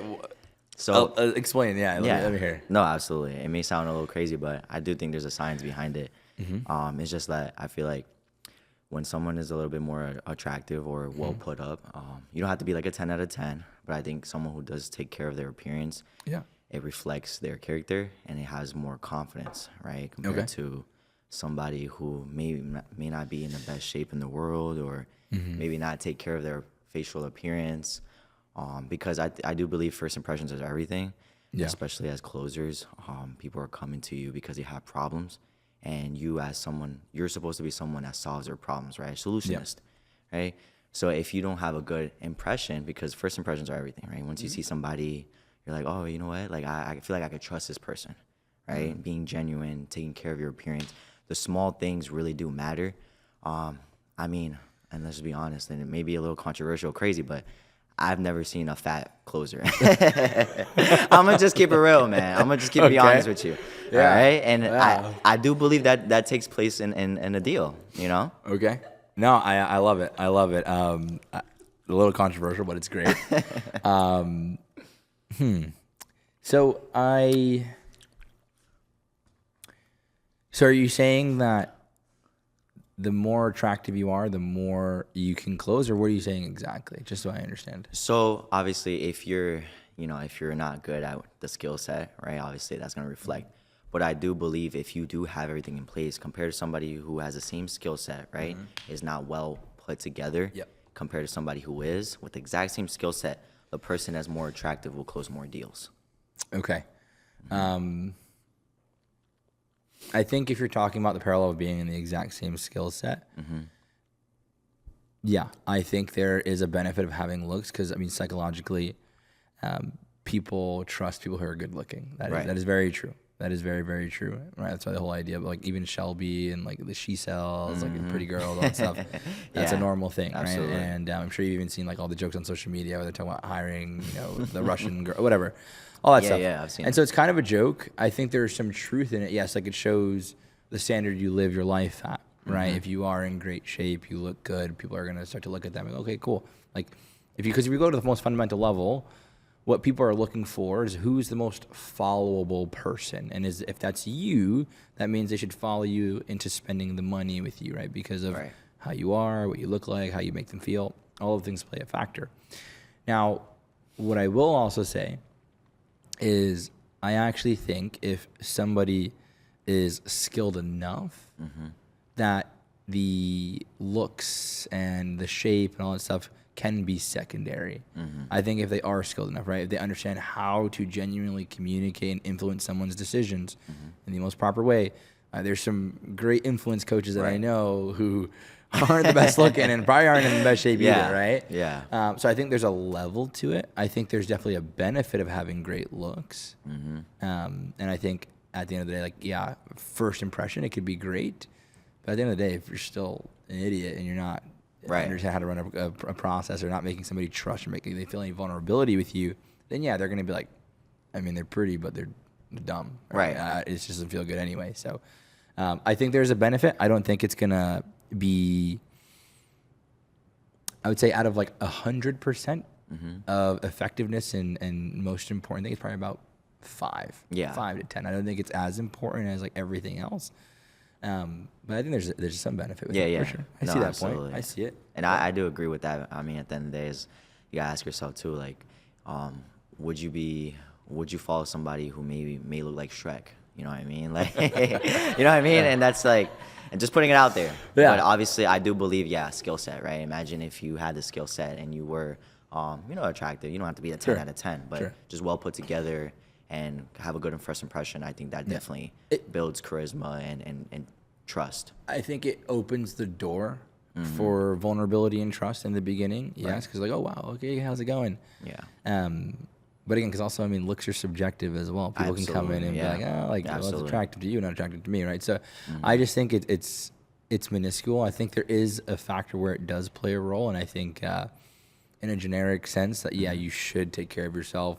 Definitely. Right, you should be in great shape, and you shouldn't come in with like sloppy hair, sloppy shirt. I think how you present yourself and the standards you live at are very important, but that's a reflection on the external. But at the end of the day, I would also even say, like, if the internal is not aligned anyway, you can look great outside. That could all stem from insecurity. Right. And they can still be nervous. Are they judging me? Are they think I'm good enough? Do they not? Because how many times have you seen the people who are handsome, who are in great shape, and they're still like, I'm terrible person on the inside. Right. Absolutely. Or they don't even feel confident at all, right? Because they want validation. They want this approval. They're insecure. Exactly. Really insecure. So I think there's a balance. Because if you even look at Clav, right? I mean, I know you were on Clav's podcast recently, right? You argue with him. Absolutely. It's like that guy is it stemmed from insecurity. All that stuff is stemmed from insecurity. That's why he's pushing that. That's 100%. What he's doing. So I think there's just pros and cons to it. I don't think it's everything. I don't think it's going to make the world of a difference. I don't think. I mean, some people are just naturally ugly, and what can we do, right? I mean, like, absolutely. They're going to have to come in and just get better at sales. That's true. Skill set got to carry. Exactly. 100%. Exactly. Yeah. So this is something I also believe too is even if you have a terrible script, I think tonality will close the deal for you. You know. You have a terrible script. Okay. Meaning, what you're saying is not as important as like a terrible sales process. Yeah, absolutely. Like, even if you don't have a good framework or taking somebody from the traditional sales process down the line all the way to the pitch. Okay. Right? So you think that the tonality can carry even if what you're saying is kind of shit? Yeah, absolutely. Okay. Agree and disagree. So I'll give you my perspective. There's 4 levels of communication, right? So it's like what you say, how you say it, your intention, and how you feel about yourself. What you say, funny enough, I agree with you, right? It's 7% of the importance of the conversation. That's 100% true. I think what you say is minuscule. It's secondary. How you're delivering it is also very important, because if I'm like, why would you do that? Versus like, why would you do that? There's a different feeling. You can feel that, right? You can feel the emotions transferred through the words that I'm saying and how I'm saying it, right? But I think your intention and how you feel about yourself is going to be way more important. Because if your intention, or even if I'm like, well, why would you do that? But you feel like I'm just trying to hard sell you, push you feel like my intention is not pure. Right. And there's no positive intention at all. I'm trying to manipulate you. Then you're going to be like, I don't know. Is this someone trustworthy? Yeah. Like, does it sounds good. Is it credible? Is it genuine? But do I feel, because it doesn't feel good at the end of the day, right? But ultimately, what's going to raise everything and raise the bar completely is how you feel about yourself. And how you feel coming into the call, how you feel coming in. Even like right now, if you didn't feel great about yourself, you wouldn't be here performing the way you are right now and speaking to me the way you are. Right. I mean, it's natural, 100%. right? I mean, we met today, and it's great. I mean, I've seen you before, right? We've chatted before, but it's like absolutely. You're in front of a bunch of people speaking, and if you felt any type of nerves, people would notice that. Yeah. And so it's the same kind of thing on your call. So I think if how you feel about yourself is here, and then your tonality's here, it's not going to save you. I don't think it will. I think if you elevate the other two, your intention, how you feel, then everything else can elevate as well. Because then your tonality is going to come out a lot more natural. Your intention will feel pure. And then again, what you're saying doesn't even matter anyway. Right. You could follow any script, any framework, any process. But it's all elevated because of the other side. So I think, yes, tonality is very important. And again, in retrospect to what you're saying, I don't think what you're saying matters more than your tonality. I agree with you, but I think there's more to it. There's more that we have to be able to take into consideration too. And when it comes to like, there's more to it. Like, are you saying maybe more of a better process or a harder impact? Because tonality is a good way for people to get that emotional drive, right? And understand, like, you know what, maybe there's somebody. Even if I could say, like, you're a piece of dirt, but maybe if I say it naturally, you're a piece of dirt. Maybe it hits harder. It sounds right? better. It sounds better. It definitely. Well, it hits harder though, right? Yeah. So like, exactly. Yeah, Now there's just another level to it, is what I'm saying. Where it's okay. I could say like, we'll give a real example, right? If I was like, Edgar, you're fucking up. Yeah. Right. Yeah. Like there's an intention behind that. It's like, okay, well, is this a good thing? Is it a bad thing? Is it not? Versus if I was like, Edgar, you're fucking up bad, right? There's like a negative intention, right? You can feel it's just what is my intention here? And it's kind of what we were bringing up earlier, right? About really understanding if you're serving the person, right? Because if you're just there for the money and your intention's there, and it's like, well, why would you do that, man? Like your tonality can be so great, but it's like they just know you're hunting for the one thing. It's like fake. Exactly. Because, I mean, there's a bunch of coaches out there who teach, like, recite your script, understand it, know it, and make sure your tonality that you deliver with it is great. Because I think it's important. You're not going to ask, like, what's your goal, right? If it's like a therapist, if you're just trying to understand what their goal is, it doesn't make any sense. Or like, you're doing a cold call, or you're like, hey, man, it's just JJ calling. Yeah. Like, it's just Edgar calling. Yeah. Who the fuck are you? Exactly. Why are you going to do that tonality there? Right. So it's just... There's a difference of knowing how to deploy it, yes, right? But your intention, and then also, you can never deliver great tonality if you don't feel like you're capable of doing authentic, it. If you just don't feel like you can do it at all, right? Because a lot of people get that mixed up. Yeah. That's the issue, is that people don't believe they're as good as they say they are. They don't believe they're as great as they say they are, or they don't believe they're great at all. There's a level of conviction, right, when you do tonality. Exactly. Yeah. And look, conviction in yourself, like a level of conviction in yourself. That's super important too. So I just think there's levels deeper than beyond just focusing on what you're saying and tonality. I think that's like the first levels of it. But when you're going to intention and how you feel about yourself, that's what carries everything else, but silently behind closed doors. Yeah, I fully understand. That's a complete different perspective, and I understand completely what you're saying. It is true. I would definitely agree on that part, 100%. Cool. So I do believe that hard selling is dead, and it's unethical in many ways, and it's going to cause many headaches in the future. And let me explain. So please. The reason why is because obviously some closers are really focused on closing the deal, right? This is kind of how we're trained: closing the deal, close rate, and how many cash collected we could collect in a week, right? But I do believe it's unethical just because when people come to us, right, our point is they have their different perspectives, the way they grew up, the current problems that they're facing. It's all built out throughout the years, right? So when we're on a call, our goal is to shift their mindset, right, and realize, okay, your current situation has been a problem for the amount of time. We have to build enough pain so they could feel enough urgency to make a change, right? There's been times where I've done it myself, right? I've closed deals hard sell. I'll be on the call for an hour, 30 minutes, completely handling objections, just hard selling, hard pitching. And at the end of the day, I'll close the deal, right? But here's the problem. Usually at times they come to the program and they mess things up because they don't have the mindset that a qualified lead or a good person that we needed to have inside to actually fulfill and do part of the fulfillment that's required, right? Because at the end of the day, everybody has money. Everybody could pay for something, right? Once they get in there, there's more than that. If you're a lazy person on the call, what's going to shift just because you paid? Yeah. Right? Sometimes money is not the fuel or the fire that gets them started into actually, you know what, let me change my life, right? And most of the times I've had chargebacks in the past, or, you know, just people messing up our success rate. Yeah. Right? Especially us as closers, there's been times where people just think about the money, right? We're helping the business grow and become successful. And I do believe it's times where, you know, we have to know when to qualify, when to no, you know what, I don't want you on the team. Are you, okay, you're saying it's dead because people can't do it anymore. That people can't get away with it anymore is what you're saying. Yeah, I do believe so, Okay. especially in a market like this. Yeah, I don't think that it's dead. I think that it's just become more noticeable and people are becoming more aware that this does not work, because at the end of the day, it's as simple as this.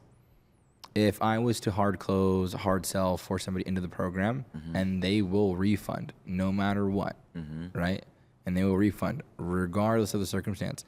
I think that's a pattern that we start to realize. And I think choosing to do that is just as stupid, because you're going to lose the commission anyway. Right. Right? Or if you're selling for yourself even, it's risky. It's genuinely risky. So saying it's dead, I think, is almost impossible, because I think people will continue to do that. Anyways. They will continue to do it forever. I do think, and I wish people wouldn't do it, but I think people will learn it the hard way.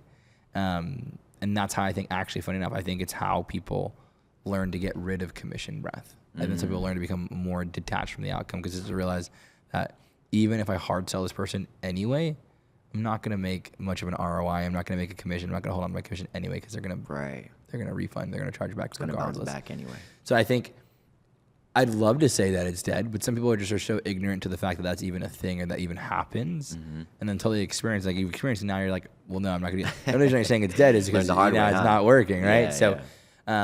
I think people will continue to do it forever. I think it's inevitable. I think it's impossible to stop. I mean, that's my intention. Like with Sales.io, the whole reason I even bought Sales.io was like change the world of sales, where that's not even a thing. Right? We're leading from like more from a place of integrity, right? More from a place of care. Because I think at the end of the day, like, people don't care. They care for themselves. They don't care about like the actual improvement of that person on the other side. And so if you're focused on serving and changing that person across the way, then of course that would never happen. Right.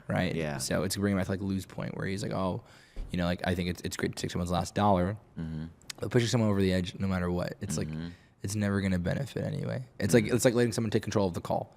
If you let them take control of the frame and ask you the questions, do all these things, you're not going to close anyway. You lose the frame, you lose the sale. Yeah, absolutely. So I think I wish it was dead, but I think it's impossible to say that it's ever going to die. Yeah, no, 100%. That is a great point. There's always going to be bad weeds in a field of green grass. Yeah. Right? 100%. Absolutely. 100%. Well, it was a pleasure, man. Absolutely. Thanks for having me, man. What's up, JJ? What's up, bro? How are you, man? You good? How are you doing? Amazing, bro. Long time no see. So I'm Kawa. I'm 19. I've been in the sales space for about like a year and a half now.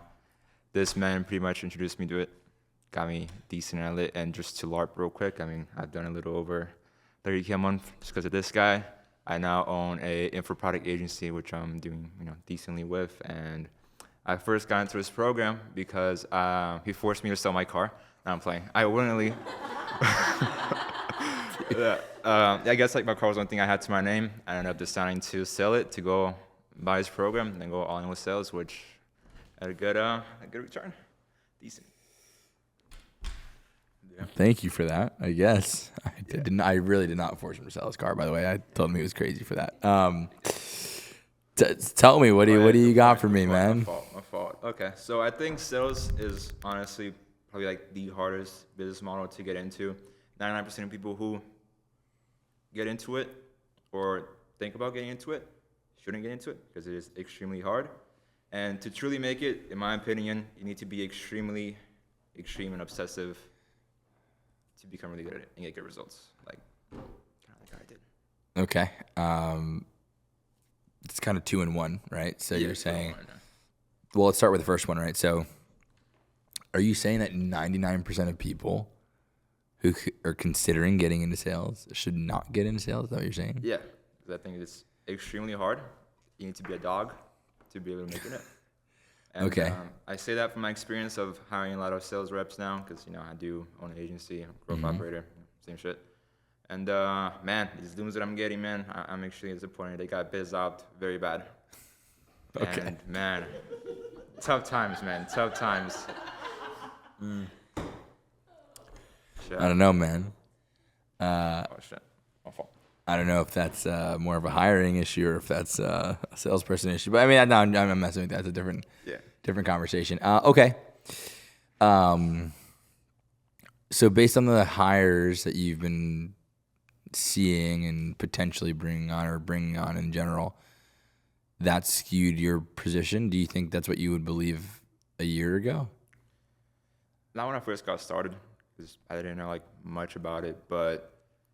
Or when you were in it, I'm sorry, maybe less than a year ago. Like, let's say 6 months ago when you were doing 30, 40K a month, right? Would you be like, 99% of people should not do this? Or are you recognizing this Yeah, now? I think so too, because even one of my close friends that I grew up with, he got into sales, and I gave him like a very hard warning. Like, this is going to be the hardest things you ever do in your life. There's a very high chance of you failing, and you need to become truly obsessive with it. For example, me, like when I was closing, I was having my thoughts on it for like 10 or 14 hours a day. I was doing the same shit for months and months, call reviews, coaching calls, all this stuff, like genuinely being extremely obsessed about it. And I think that's really the only way to become really good at it. And then for him now, like he's just started, but I helped him out a little bit. Yeah. I hear what you're saying about 99% of people not getting into it, but I think, I would completely disagree that 99% of people should, that's like saying that 99% of people should not get into it is a very staggering number. I think maybe, actually, I don't even think there's ever a world where like somebody should not. I think anybody can get good. I think what you're really saying is that 99% of people probably don't have the ability to get where you got, where it's like the what it takes. 0.0. Exactly. I think like you were at the 1% of the 1%, doing the numbers you were doing. You did it consistently too. Actually, funny enough. But funny enough, Kyle, if I'm being really honest, I'm going to totally break the fourth wall with you here. I didn't even say this at all to you, but there was a point where I was like, man, I don't know if Cal was like going to be able to do this. But I remember having conversations with you where I was like, did you have? Because again, it's so many factors of like needing to mature. Dude, you're what, 19? I'm 19. Yeah. You came in at 18 years old, sold the car, right? And funny enough, you came in first initially for the money, right? Yeah. That was a big thing for you. And so, but even the intangibles you came in with, of course, I was like, okay, it's gonna be hard to nurture and hard to do. I can tell you that transparently. We had conversations, where it was just like long and long and long. But the thing is, what I think I respect most about you more than anybody else is that every failure you faced, you were never like, oh, dude, I suck. You were like, cool, what's next? I'm gonna do this next. I'm gonna find a better opportunity next. What's next? Let's go. You were obsessive. I agree. So I think the perspective more or less is not that 99% of people shouldn't do it. I think it's that 99% of people won't get to your level. And I think that's true. I think a lot of people will not get to that 40K per month mark. But I think what made you work so hard is probably also knowing that it is very difficult to get there, but you wanted to probably either prove yourself right or prove to people that they were wrong and show yourself that you can actually do that, right? So 99% of people should try, but 99% of people probably won't get to that level, and that's true. I agree with you on that side. Yeah. I actually take it back, because sales can be very beneficial too, just the way you speak, the way you carry yourself. Like, even if you don't succeed in it, it can be extremely beneficial. So I do take that back. Yeah. And that's fine. I think, now, to your second point, the extreme portion, can you explain, so do you mean like you're saying you need to be obsessive, you need to want it, you need to do the 10, 12, 14, 15-hour days in order to get to... Yeah, obviously there'll be outliers, but I think for the majority of people, it's being extremely, like, immersing yourself into working extremely hard, working 7 days a week, having all this bunch of extra coaching, call reviews. I never doubted myself, but if I go back in time, I was like, oh shit, I should have done some more outbounds. Yep. But things like that. Yeah. I think that's with anything, though. I think that's with anything. Anything that you commit yourself to, I think there should be a level of obsessiveness or a little bit of this intensity. Do I think it's sustainable? No. That's the hard part. And that's the sad truth, is that most people, they don't. And even if you think about yourself, you probably didn't sustain it either, because that's why you transitioned, right? That intensity, that hard work, it dies off eventually. But I think, to your point, in order to get to a level where you want to get to, yeah, that's required, 100%. I think that extremity and that pushing the limit of what you think you can or cannot accomplish, it is necessary to get to those numbers, especially if you want to do it with closing. So I wouldn't say I disagree. I just think that applies to even like what you're doing now. And I guarantee there's some days where you're working 10, 12-hour days too, to push to be able to make a little bit more money as well, right? But what makes it easy is you're probably good at selling. You're probably good at finding good clients, right? You're probably good at being able to like bring on those bigger clients and be able to close them because you've done it before. So that obsessiveness and extremity that you did push into closing prior was also allowing you to now succeed here, and you're putting more extremeness, you're putting more obsessiveness into the other side, which is growth operating and doing this and doing that now. But which will then yield just as many results and can carry you to a different level and do more things because, again, you know where it's gotten you to. So even if it was sports, like, I mean, I think that's where, why do you think the best reps are always going to be people who played D1 athletes, sports, and did all that stuff? Because it's easy to correlate. So I don't think you're wrong. I don't think it is always the case. Right? Because if you're working for just a great brand, a great company, you don't have to be so obsessive and crazy because you're just, true, yeah. It's just like lay down sales and it's pretty easy. But I think when you're on an offer where metrics matter, data matters, and you're talking to more sophisticated buyers, and yeah, for sure, I think that is required, 100%. Hey guys, my name is Maria. Nice to meet all of you. I started in sales last year. I made JJ on accident because my brother was babysitting his dog. And then that was actually a year ago yesterday. Yeah, that's true. And you changed my life forever. So. Thank you. Okay. Yeah. That's a great intro. Cool. Yeah. Take it away. All right. I believe women are way better at sales than men are. Okay. Explain. Yeah. I mean, it's pretty simple, I would say, but women have a sixth sense. And I also, two things. Okay. Men are driven by ego. Women aren't. Mm-hmm. And it's so much easier for a guy to get caught up in what you say all the time, like flexing your sales muscles, than for a girl to just be like, I'm going to show up, I'm going to do my thing, and then go home and do something else and not be focused and make that their entire personality. Guys are most likely to do that because they're naturally driven by that. They want to fall on identity and they want to find something that's going to define them to be at a different level than somebody else. Okay. I like it. We're getting deep. Women better closers than men. I feel like I got to be careful with what I say on this one. I will say, to your points, yes, I think women are naturally better salespeople, right? They have higher emotional intelligence. I think every guy, especially in sales, lacks every ounce of emotional intelligence.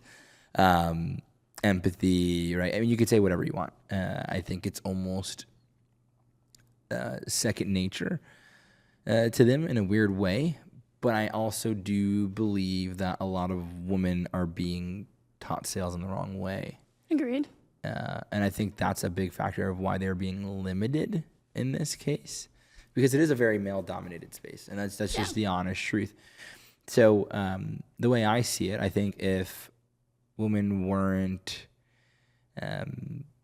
almost treating themselves as, because I see a lot of times there's two sides to it. It's like they almost treat themselves as like a tool in sales, where it's like they use looks, right? The things that like men will assume and want to their benefit, which makes sense, right? But I think you can lead with better intentions for yourselves. And I'm not, obviously you don't sell that way, of course, but for women, I think they can lead with better intentions in a better way for themselves and not rely so much on that, but use their gifts in a weird way that they aren't leveraging as much. I don't think too many sales coaches, especially in the women's space too. I mean, not that I know much about the women sales coaches, and I think they're all great. I just don't think they teach it from that perspective. I think they're kind of giving them the basics, the foundations of just like, hey, use this, say this. And then a lot of the times what happens is it gets diluted or they get taught from a sales manager, say, hey, like just use your look, use this, use that. And like it's someone who's just trying to like rush them through to expedite, making money faster, right, for the offer for them, but without actually teaching them concrete skills that they can actually leverage and are actually good with. So I would say naturally, yes, women are better closers. I just don't think right now that it's the space of sales is not being shaped properly for them just yet. And I think there will be a time and place for good. Cut me off. It popped into my head because obviously you talk about this all the time, and especially reopening the community, building a new system, right? We're going to bring in more people. I guess I've seen a lot of new girls come into the community, and I've talked to you about this. It's really important for me to create a space in our community to make sure the girls feel safe, and it feels like there is some sort of huddle or safety within each other. I guess like with what you're saying, the lack of teaching in the girl side of the space, what are you going to do to bring in more girls and get the good training? Yeah, I love that. That's an amazing question. I like your question. That's good. That's really good. Thanks. A big thing that I've neglected, and then I guess I'm kind of getting a little off topic, but I'll get specific, I'll get really clear, is I've neglected a lot of the guru stuff. I've neglected content. I've neglected a lot of doing that because I thought it was against my identity, right? And I was like, oh, I need to showcase that. I don't need to do those things. But ironically, I think when I do post those things out, it does resonate with a lot of the women and a lot of the girls. And I mean, even today, the majority of the guests here were women, if you really think about that. Yeah. So I think a big thing for me is being able to show the girls how they can leverage their superpowers without using things that are on the external. Because all of it is internal. And I think 100%. Leveraging that is the most important thing. And I mean, obviously you've been a part of it. You've seen it. And everybody who's a part of the community as well, all the girls, Elisa, Fahima, right? Everybody who's Mari, whoever wants to be a part of it. They start to see the power that does open up when they do see that they can be enabled in a different way. And so that's exactly what I'm doing. Even with this, I think this is exactly what people need to see and understand. And even some of our most successful students, I mean, Hannah, female nurse, Deanna, right? They're coming out of a place where they never thought they could be into a male dominated space, but understanding that they're the prize. And I think a lot of the girls just do not have that, because I think a lot of, and this is not bashing anybody, but a lot of what people do lean into is the lifestyle that it brings, but not the skills and the doors that it opens up within you, because it'll make you a better friend. It'll make you a better wife, a better mother, how you communicate. All that's so damn important. 100%. And I think people neglect it and look at it in the wrong way. And so it's being able to bring that to you ladies in a way that it hasn't been shown before. Does that make sense? Yeah, it does. So we'll do that through the I content. really like that. Yeah. That's what we're doing right now. Yeah, guys. A little subtle plug over here, affiliate commission. No, I'm just a girl. But hey, there you go. And then I mean, to be very honest, very transparent. I mean, I've always said it from the beginning, right? It's the community and the people inside of it are what makes the change. Like, yes, I facilitate that. I put that stuff into you, but things like this and even asking me that question publicly is one of the most important things, is how will we make that change? And it has to be clear. So thank you for that. Of course. I appreciate you challenging me on that. I got you. Always. Selling is just manipulation, but the good closers just make you feel good about it. You like that one? What do you guys like that one? Wow. Okay. I'm always going to give you a chance to elaborate. So if you want to elaborate, please. I mean, with some of the techniques we learn, right? And as we read these books and a lot of the recommendation at the end of the day, right? I mean, it's up to personal interpretation if you think manipulation is a positive thing or a negative thing, right? And we've discussed that. But at the end of the day, we learn like the embedded commands, right? We learn all these techniques and language choice and body language postures and understanding how to get people to buy into the narrative that we are creating. Yeah. It's tough. It's so hard when you say it that way. I mean, I always default to the whole thing of like, reality doesn't matter, right? Reality doesn't matter. It's your perception of reality. I think that is very, very true. You can label it as manipulation, right? But I only think it's manipulation if it's not in the person's best interest and if it's pushing them in a direction that they don't want to go. And I'll phrase it like this, right? Okay. If somebody did not want to join Sales.io, for example, because they just did not like the idea or the vehicle of sales, and then I manipulate them and I use all these tactics, and I'm talking about actual tactics. Yeah. Right, where it's literally the dark psychology, the things that, which we're really pretty much against. We show you we were against that stuff, right? So it's like, I think there's power in understanding and knowing how to use it. But there's some things that, I mean, I haven't even taught you guys, like deliberate misinterpretation, where if it's deliberately misinterpreting something and you're doing that intentionally, that means you're going with poor intentions, right? Which is the opposite of what we're teaching. So I think there is a power, and that's why it's not even just a skill. It's the most powerful skill in the world, but it's beyond just a skill. There's power and responsibility, responsibility that comes along with understanding and knowing these things.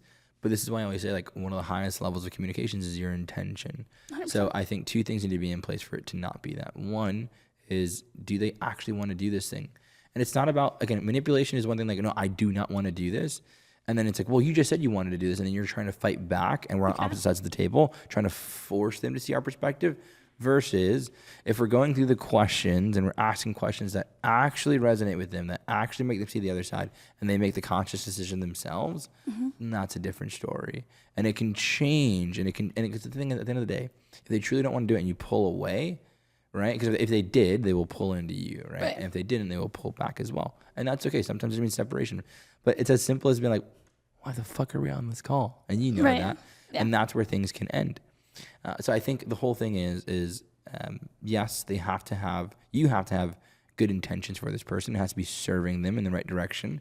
They should have some intention to do or buy this thing. Now, if you fucking suck at sales and you get them to say, have intention to buy this thing, like, I want to do this, and then at the end of the call, they're like, no, I don't want to do this because you suck. That's a problem.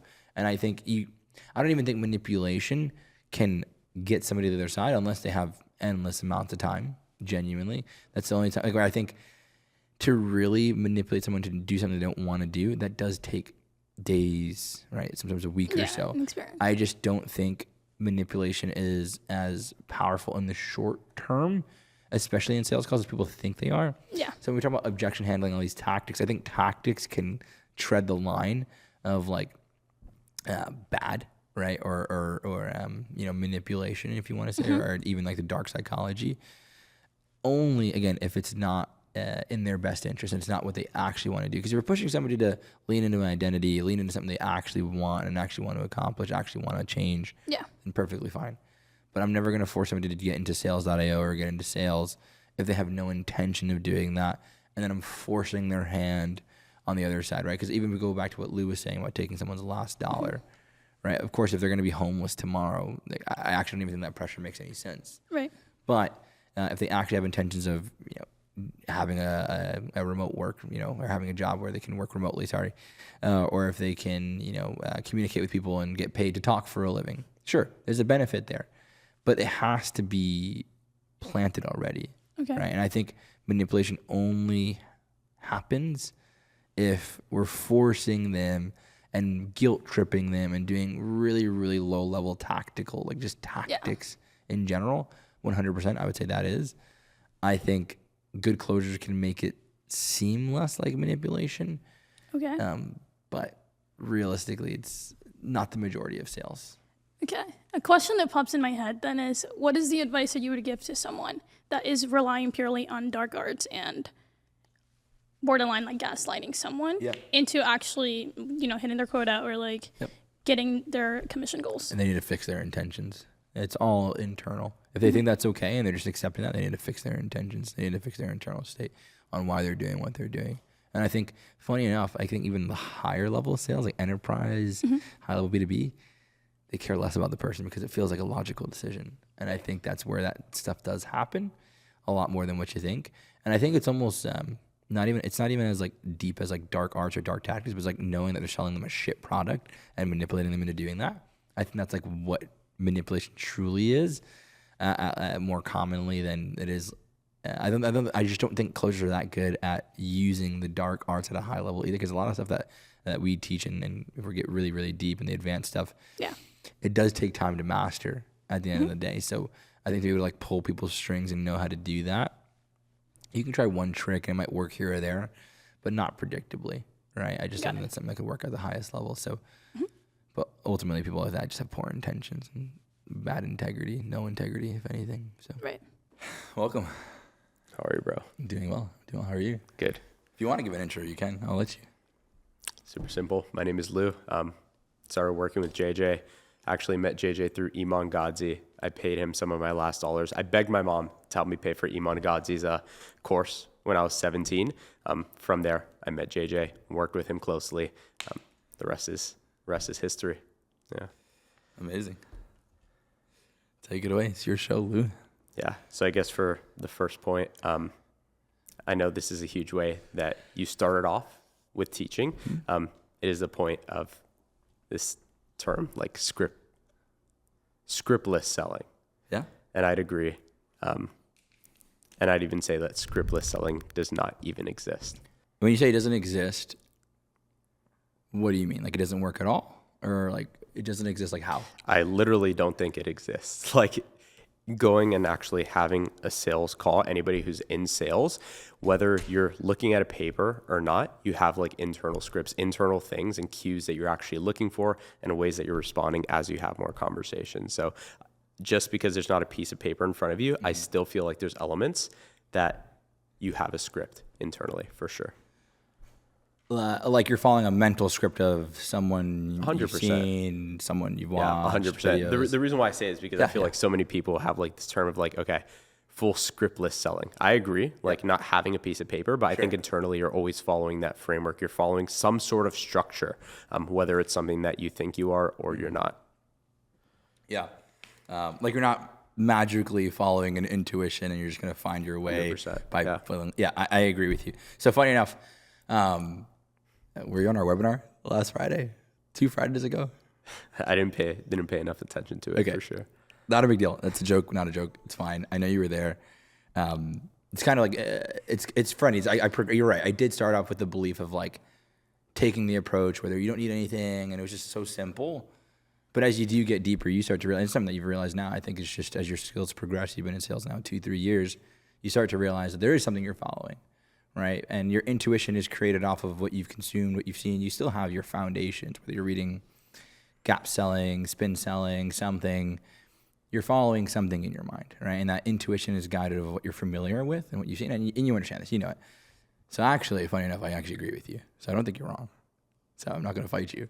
Okay. So if you want to end it there, we totally good. You go to the next point? Yeah, you go to the next point. I think it's something that would be good. So I've heard you say this tons of times on coaching calls and different things when you think about like structure and like sitting down, you're like, what you're doing 6 months from now, you should already know. You should have that in your calendar and know exactly what you're actually going to be doing. Okay. I'd say that planning out your day for a specific amount of time, so like 3 months, 4 months, 5, 6 months ahead, is ineffective, and it's actually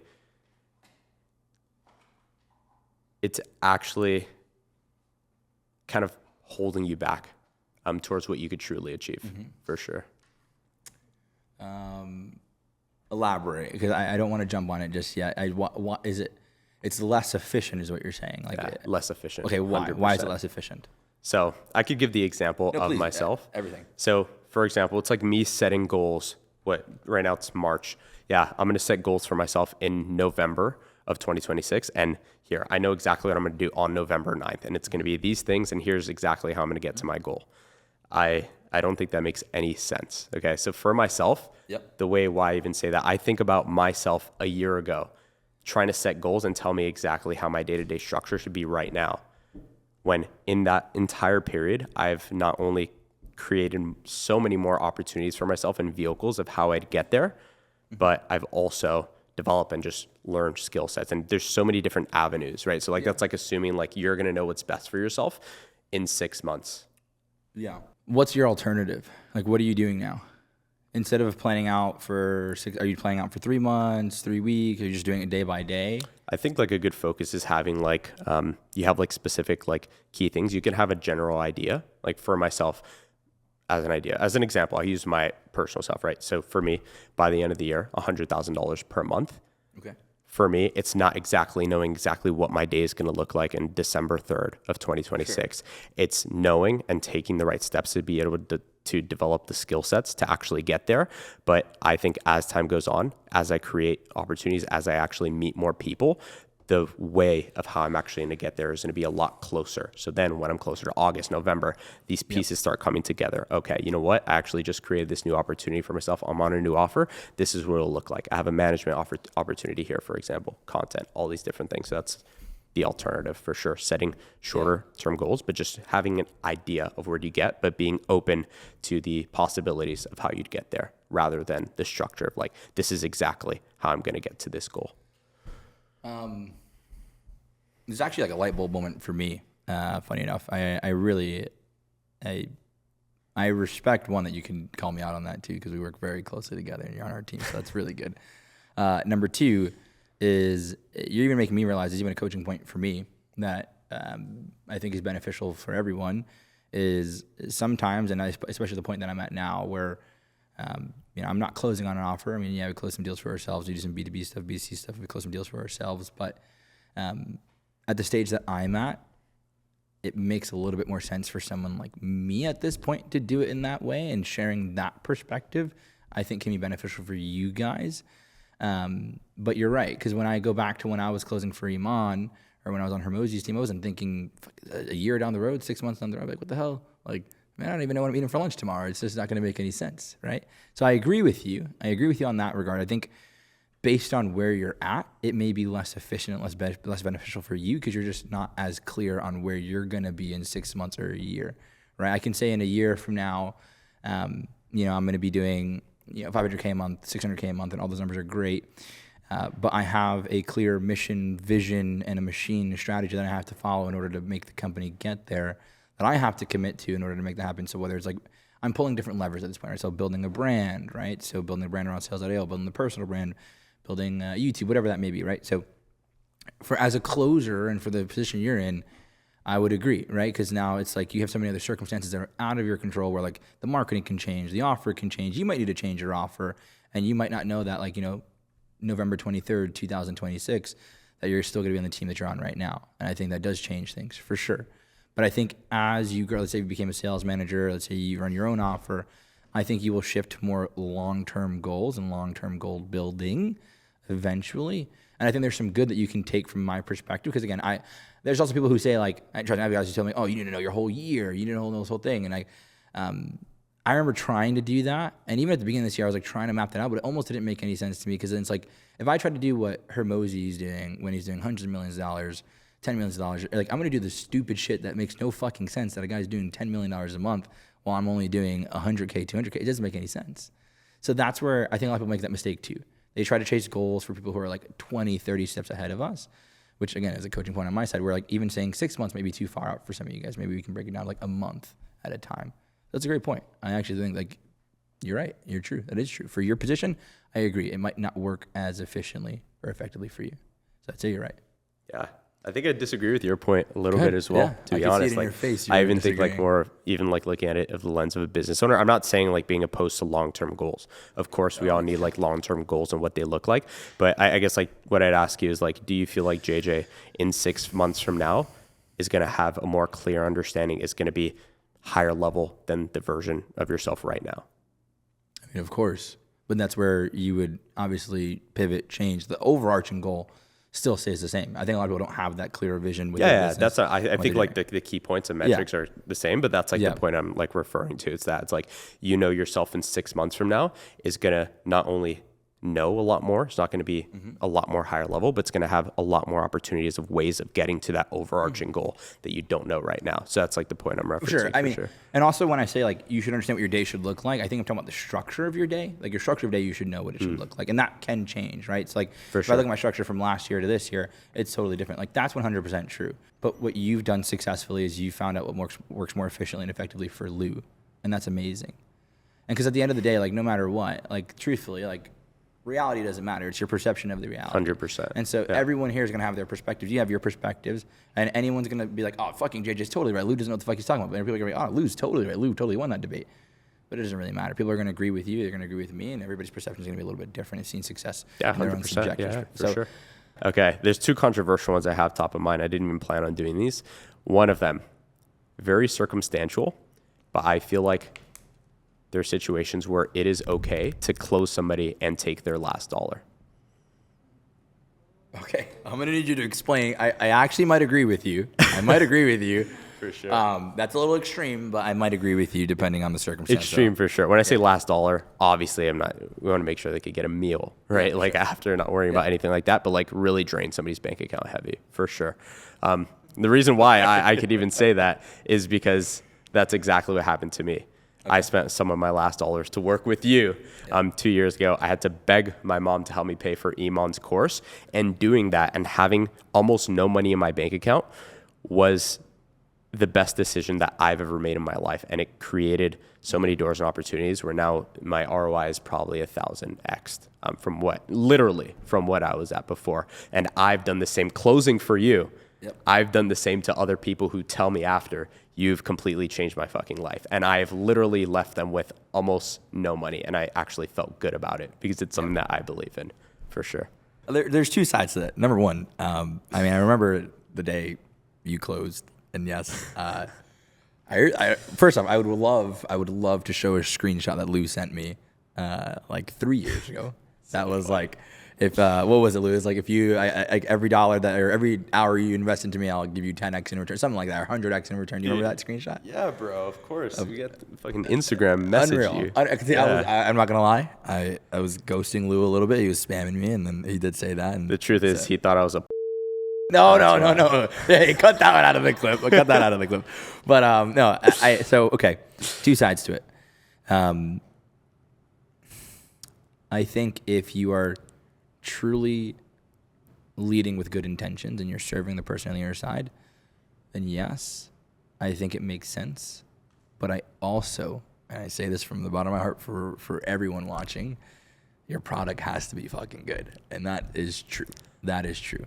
And if you're not sure if it is, I think even being in that ambiguous gray area, it's not a good thing. 100%. So, I agree with you. all the points are gonna agree. That was good. Hey, that was good. That's a good level, like looking at everything. I mean, I was gonna say something as well, like something on that point. It's like people don't even like, I guess, put enough focus or like emphasis on that piece, which I think I know for a fact, like at least with my view, my perspective, that's gonna be the most important part. What is the most important part? Sorry. Yeah, the fulfillment, the product, for sure. I think it should all go like before sales, before marketing, before anything. Making sure you have something that's good, because you could have people that can do that and actually feel good about it. I think it's a huge reason why we're successful with sales at AO. 100%. Product first, 100%. I mean, what the fuck do we do all that? We literally did none of this last year. And I will give Lou credit where it's due. He told me to make more content, and I was like, that's guru shit. Fuck that. But again, the only reason why we did 7 figures last year was because we had good product. That's 100%. It, right? No refunds, no disputes. It's just, that's the only reason. So those are great points. I think that's going to inspire more people to get better at product. I would hope so. But I also do believe that it'll make a lot of closers question, one, do they really truly believe in their product? And two, do they really feel like they're serving the other person on the other side? And what would you say to a closer that is unsure if they're truly helping the person on the other side of the call? It's tough because it's going to come down to the leader at the top, the founder. And if they can have a conversation with the founder and really truly feel like they are connected with him and really understand what they believe in, what their impact and their vision is, I think if that's clear and they know they're actually making an impact, and again, I mean, even some of the offers we work with now, right? It's you can see their success rate, right? You can see how good they are. And sometimes it's kind of obvious. It's funny enough, if it is obvious, it's pretty easy. Even when I worked with Iman, as much people like bash Iman, he had less than a 2% refund rate. And that's helping thousands and thousands of people. So they can say all they want, but I think you say it all the time, right? Even working with Iman was one of the best investments you ever made too, because it allowed you to get into this space. 100%, yeah. So I think it's more obvious than you think, and I think it should come from a conversation with the founder where they clearly understand and know, okay, this is someone who's leading with care, love, and good intentions. And you can just tell from character. If you're unsure about their character and like kind of the actions they have and how they are and how they act, it tells you a lot. I think that's the simplest way. But if you can't tell, then like that kind of answers your question. If you're unsure, it's like if I ask you the question of like, hey, like, are you happy in your relationship? You're like, so of course you have ups and downs, but it's like, for sure. Is it a good relationship? And you're like, I guess it's like, okay, probably not. Yeah, 100%, so it should be like, no, fuck yes, like, oh hell yeah, this is the best place ever. So that's a really good point. Yeah, I think you should have conversations with their founders. I do, and if they're disconnected and they're not present, founder's probably not that great either, to be honest. So, you say leave, find a better offer, a new offer. Delusional abundance. Like, don't be afraid to leave and just move on. Right? I think too many people are just like, oh, there's not more out there. There's no more. This is the best offer in the world. There's so many offers out there. I mean, come on, like genuinely, there's so many out there that they probably don't even know or are unaware of. But I also think breaking away from that attachment to the offer anyway and thinking that's the only place they can make money will also serve them tenfold as well. So I would leave 100%. Hey. What's up, Mari? How are you? It's actually our first time meeting. We actually met on Nice to LinkedIn, meet funny you. enough. You want to introduce yourself, Mari? Take the floor. I'm Mari. I'm a high ticket closer, and I'm happy to be here. Thanks, guys. All right. Yay. So what do you think about Shelby? I'm just kidding. I'm kidding. I'm totally kidding. She goes to my gym. Oh, okay. Different story. Take us away. Take us on a journey. So the journey is going to start with, I personally think tonality is the hardest thing to teach in sales. Ooh, okay. Why? Obviously it can be taught, but for me, at least in my personal experience, it's always just come naturally. It's how I learned to communicate. And through all of the tens of thousands of coaching I've paid for, I've never had anyone specifically teach me like A to Z tonality. Because I feel like the other thing about it is not everybody knows how to teach it. Yes, that's true. So you think it can be taught? Yes. I don't think people are good at, well, no, I don't want to say that. It's okay. You can. I know I can, but I don't want to. And I shouldn't. It can be taught, yes. People can learn 100%. People can learn anything. But I don't think it's as accessible to find like a good teacher when it comes to tonality, or people are being taught in the wrong ways, or just not being taught at all. How important do you think it is to the process? 1,000% important. I mean, that's why you can have 2 different sales reps with the same script, and one of them closes and one of them doesn't. It's the nuances. It's like what you were saying before, like, fuck you, JJ. Or, fuck you, JJ. Yeah. 2 completely really different meanings, yeah. Yeah, I agree with you for sure. I think it is a undervalued teaching. I think people almost assume that as you get more reps, the tonality will just change and improve with it, and that's what I think people have accepted over the years. And I mean, what do you always hear on like on social media? It's like, oh, you got to change influx up or down, or when you say this, go down and go up. That's all you really hear. Curious tone. Yeah, right. Yeah. Oh, yeah. And then the therapist. It's just so many different ways. Childlike, Exactly. So I will agree with you to the extent that I think your intangibles that you have play a bigger factor on how good or bad your tonality will naturally be, right? Because it's just a makeup of, you know, who you are socially, the environment and surroundings you put yourself in, right? I mean, again, I think you're naturally just pretty extroverted just in general. I can just see that. So I guarantee you're probably great with like the guys, the girls, emo, doesn't matter. You can talk to anybody, right? I think Androids, iPhones, you got it. No judgment. Mari has an Android, no judgment. No judgment. I respect that.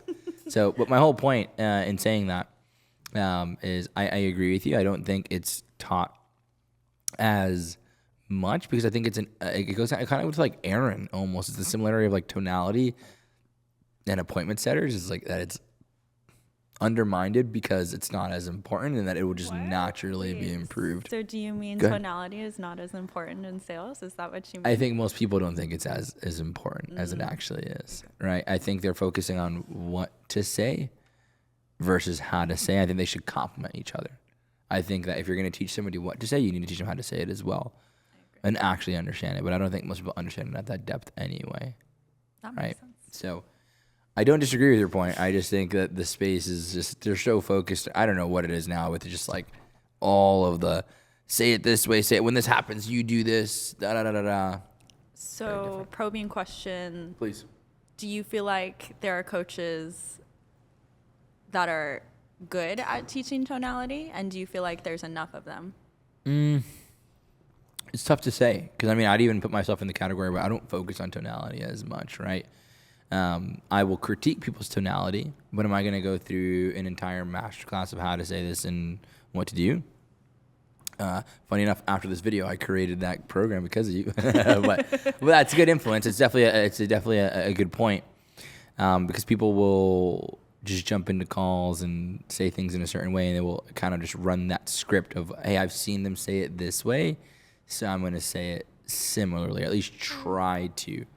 So I think if people or coaches were able to teach how to say something, but why we say it that way and when to say it, I think that is the key. And it's such a simple thing to do. But again, I go back to my point of it's overlooked sometimes. Because you know why? It's not sexy. Tonality is not It's sexy. not. It's the people want to know, they want to say they want to have the right objection handling tactic and all this other stuff. But the little nuance that comes along with it is saying it a certain way so it can hit harder. And they're not thinking of it as like it's the most important thing. They're thinking it's just ancillary and small. Does that make sense? Again, the same thing I was using in correlation to the setters. People think that setters are just like small, basic role, but it carries a lot more weight. I hear you. I think we should change that. I think we should make tonality sexy again. It's like, you know, like, That's like bedroom talk, like make tonality sexy. Okay, yeah, sure. I don't disagree. I definitely think there's a big benefit there. So for sure. I definitely think it's undermined for sure. Because I think what it is the sales coaches know that's not going to grab the attention that they actually need and want. And that's why they don't do it. That makes sense. Okay. Look at that tonality right there. That you see what I'm saying? Mm-hmm. They don't want to do it. Anyway, okay. Good. Great point. Okay. Older closers come across as more trustworthy. Agree or disagree? Older closures come across as more trustworthy. Everybody behind us is like younger than 23. Okay. Why do you believe that? I believe that older closers have more elasticity. They can sell to people older. They can sell to people younger on higher, I don't want to call it higher, on specific offers with specific avatars. Sophisticated buyers. Exactly. Yeah. Sophisticated buyers, high EQ, people that are already familiar in business or sales. I feel like they would have more trust with somebody they think has more experience.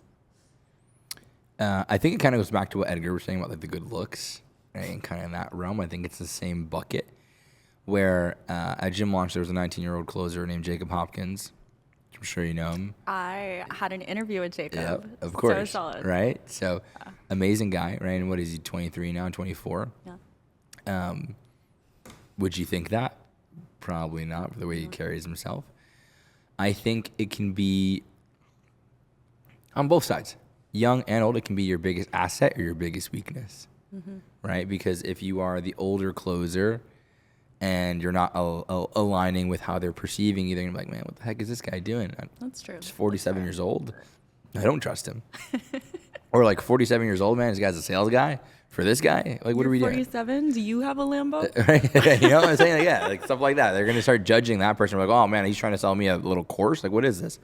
But if you're young, and it can be an asset. If you're not coming in there like, yo, bro, like, totally, man, this is the best thing ever, man. You know, like, come on, you're not gonna do this, like, of course, right? So, that right there, like, okay.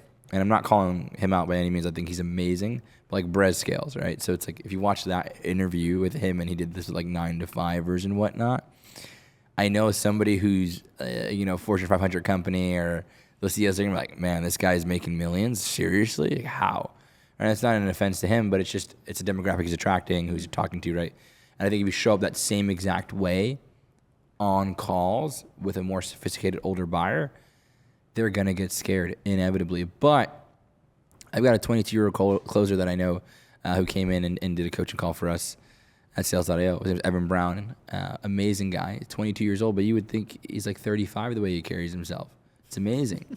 But it can be your biggest asset as well because they're just going to be more and more impressed. That's fair. I think age can be an asset or to your biggest detriment depending on how you show up. Okay. Assets and liabilities. That's fair. I think men are better in sales because they have a higher pain tolerance than women. Ooh, wow. Okay, a higher pain tolerance. Yeah. I think all the women who have had babies are going to be a little upset at this one. I've never had a baby. But, I'm so sorry. Yeah. I get the perspective. Okay. Explain further. I'd love context. So I think the biggest thing, like, yes, women are more nurturing. Yes, we're more intuitive. We're more empathetic. We have higher emotional intelligence. We're so superior in so many different emotional aspects. But I feel like the biggest thing in sales is mindset and mentality. And the vast majority of female closers I have run into in this space want the matcha, Pilates lifestyle with 2 calls a day, which doesn't align with a $30,000 a month. Yeah. Follow-ups, like keeping your pipeline clean, all of the work that are doing outbound, all the work it takes to get to like the higher consistent $20,000, $30,000 months. It's not congruent. And then also there's like the big controversial of like, oh, women want soft lives, men want women that want soft lives. They don't align in terms of like what it takes to stay consistent in such a volatile environment that is primarily male dominated. Yeah. That is a deep conversation. And this can go so many different layers and so many different ways. Because I understand your whole point, right? I think the whole concept, I don't know if you actually know this. This is actually, I read this the other day. I thought it was amazing. But like, women want the cowboy, or like they're cool, charismatic, tough, but nurturing and loving and respectful. And men want the ballerina, where they're soft, easy, delicate, blah, blah, blah. That's like what, like that's majority of society. Ideally, they want that, right? And so I see your point where it's like almost like you're playing into it's.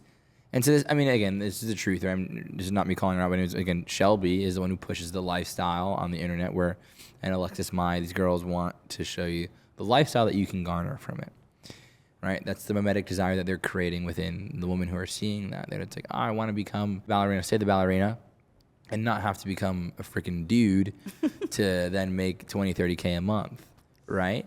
And so... you mentioned something earlier about like lifestyle closers, and that was the first time I've ever like heard that term, and it makes sense because that aligns. I mean, there are multiple different kinds of like people get into sales for different reasons, and women like that are sold a specific lifestyle that they want to get into for that. But I've also seen a lot of women get into that and want that lifestyle, and it's not congruent with the work it actually takes to get there, and that's like my biggest argument. And I think there is an ignorance tax that comes along with that, right? Because I think until someone exposes them to the other side that it's not true, they never get to see the mirror and be like, holy cow, like that's not actually what I'm going to get, especially to try to make the money that I want. It's really not possible. And so, I mean, I don't even know if I can share this, but I mean, we've placed multiple girls on offer, and a lot of our top closers came from us. And a lot of them are living that lifestyle, right? They are living the matcha Pilates mom ballerina life, because that is the agenda that they're selling. And it's the same thing with Iman, right? People they wanted Iman's lifestyle. They didn't want a 7-figure agency, but that was the vehicle he was selling for them to then become, Iman. That's the image. So what the real issue is, and if we're going to get kind of meta here, the content sells them on a mimetic desire that is apparently possible by the vehicle of sales. Mm-hmm. And a mimetic desire is something that's created, I'm sure, I don't know if you know this, but just for everybody else, but it's a desire that's created through what society deems good, great, and like what everybody's trying to do. So they're following the trend. And so if they're just using sales as the vehicle to get there. But I mean, what we've seen, especially the people who are actually operating some of these big teams and hiring these girls, is like they're lazy, right? They don't want to do anything. It's just not possible. And then it either clicks for them. There's two sides. I've seen both sides where like, no, I'm going to keep searching for my offer, or it's going to click and be like, holy cow, like I'm looking at this in the wrong lens. And it's the same path that a lot of these young guys go down, where it's like, I'm living this lifestyle where I'm making 10, 20, 30K a month, and I'm buying Rolexes, Loro Pianas, and going to Suit Supply all the time, and then it clicks that it's not sustainable. Mm-hmm. And that's actually not the reason why I jumped into this. Yeah. And so it has to click. I will always say this, and it sounds crazy to say, I think is actually doing good for the space. I think the girls she's bringing the horse to the water. They're drinking it, but what has to happen is like they need to start to see, like, do I stay on this path or do I change? That's something that I think they need to shift, because at the end of the day, it's a journey. However you broke into the space is fine, right? It's like your first relationship. It doesn't go the way you want to. Are you just going to end everything? Like, I'm never going to date again, right? People go to that extreme sometimes, but it's like, no, it's a journey. It's an experience. So I think getting to understand and know and see this space is amazing, right? It's amazing. It exposes you to things that you never knew was even possible. But then you have to understand the downside, which is, again, hopefully could build a brand here where people could be like, okay, cool. Like, actually, no, there's a different way. There's a different perspective, there's a different lens. And that's my whole point of like even having these conversations, is to be able to like show the world, or at least you see sales in a different light, where you know that there's something that's required from you in order to make that amount of money. But that wasn't just, okay, you want to say something? Cut me off, please. Because I was coached by men. Yeah. Well, okay. And that's fine, right? That is totally fine. And does that mean that maybe right now there isn't a woman figure who sees that perspective and sells with that agenda? There's two that I know. Okay. There's, right. Oh. Go ahead, you can say it, please. There's Laura Breast. Okay. And there's MMA. Right. I mean, and how big is their brand right now? They're scaling. They're both scaling. Okay. Yeah. And so if they're in that scaling stage, amazing, right? Shout out to them. That's amazing. And I think they're going to do the right thing, and they're pushing the right things. Then by all means, it's their fiduciary duty to build a brand like what Shelby did. She just did it with what's going to appeal to most of the demographic. And sometimes you have to play that game. You do. You have to do what's going to appeal people to then appeal to the masses. But then there's two sides that has to happen. Either someone needs to take over the space and take it over from Shelby, or Shelby just needs to lead better on the inside. You can lead with the marketing of lifestyle, whatever, but on the inside, here's the hard truth. Yeah. And that's what has to happen. Do I know if that's happening or not? I'm not so sure, but I agree though. Like I can see that. I know a lot of girls that have come from shoe sales and they got in initially and then they reinvested with somebody else. But I've also done that. Like other closers across the board do that. They continue scaling. Like it's not a one coach fits all always. So I can see that as well. But that's the journey, I think, right? I think I've seen it so many times. So when you think that the journey is just jumping into the space and then you go on some closer offers and you think that's just the end of it. But it's almost like you become like addicted, and there's more depth, and there's more, and they're like, oh wow, this person taught me this, but there's another level, and there's another level, and there's what the heck, there's ancestral what, like there's just so many different levels to the game that I think It's okay. You know, I've spent 30 grand on someone last year to just get deeper into the more of influence and communication. At the end of the day, like, did I need to do that? No.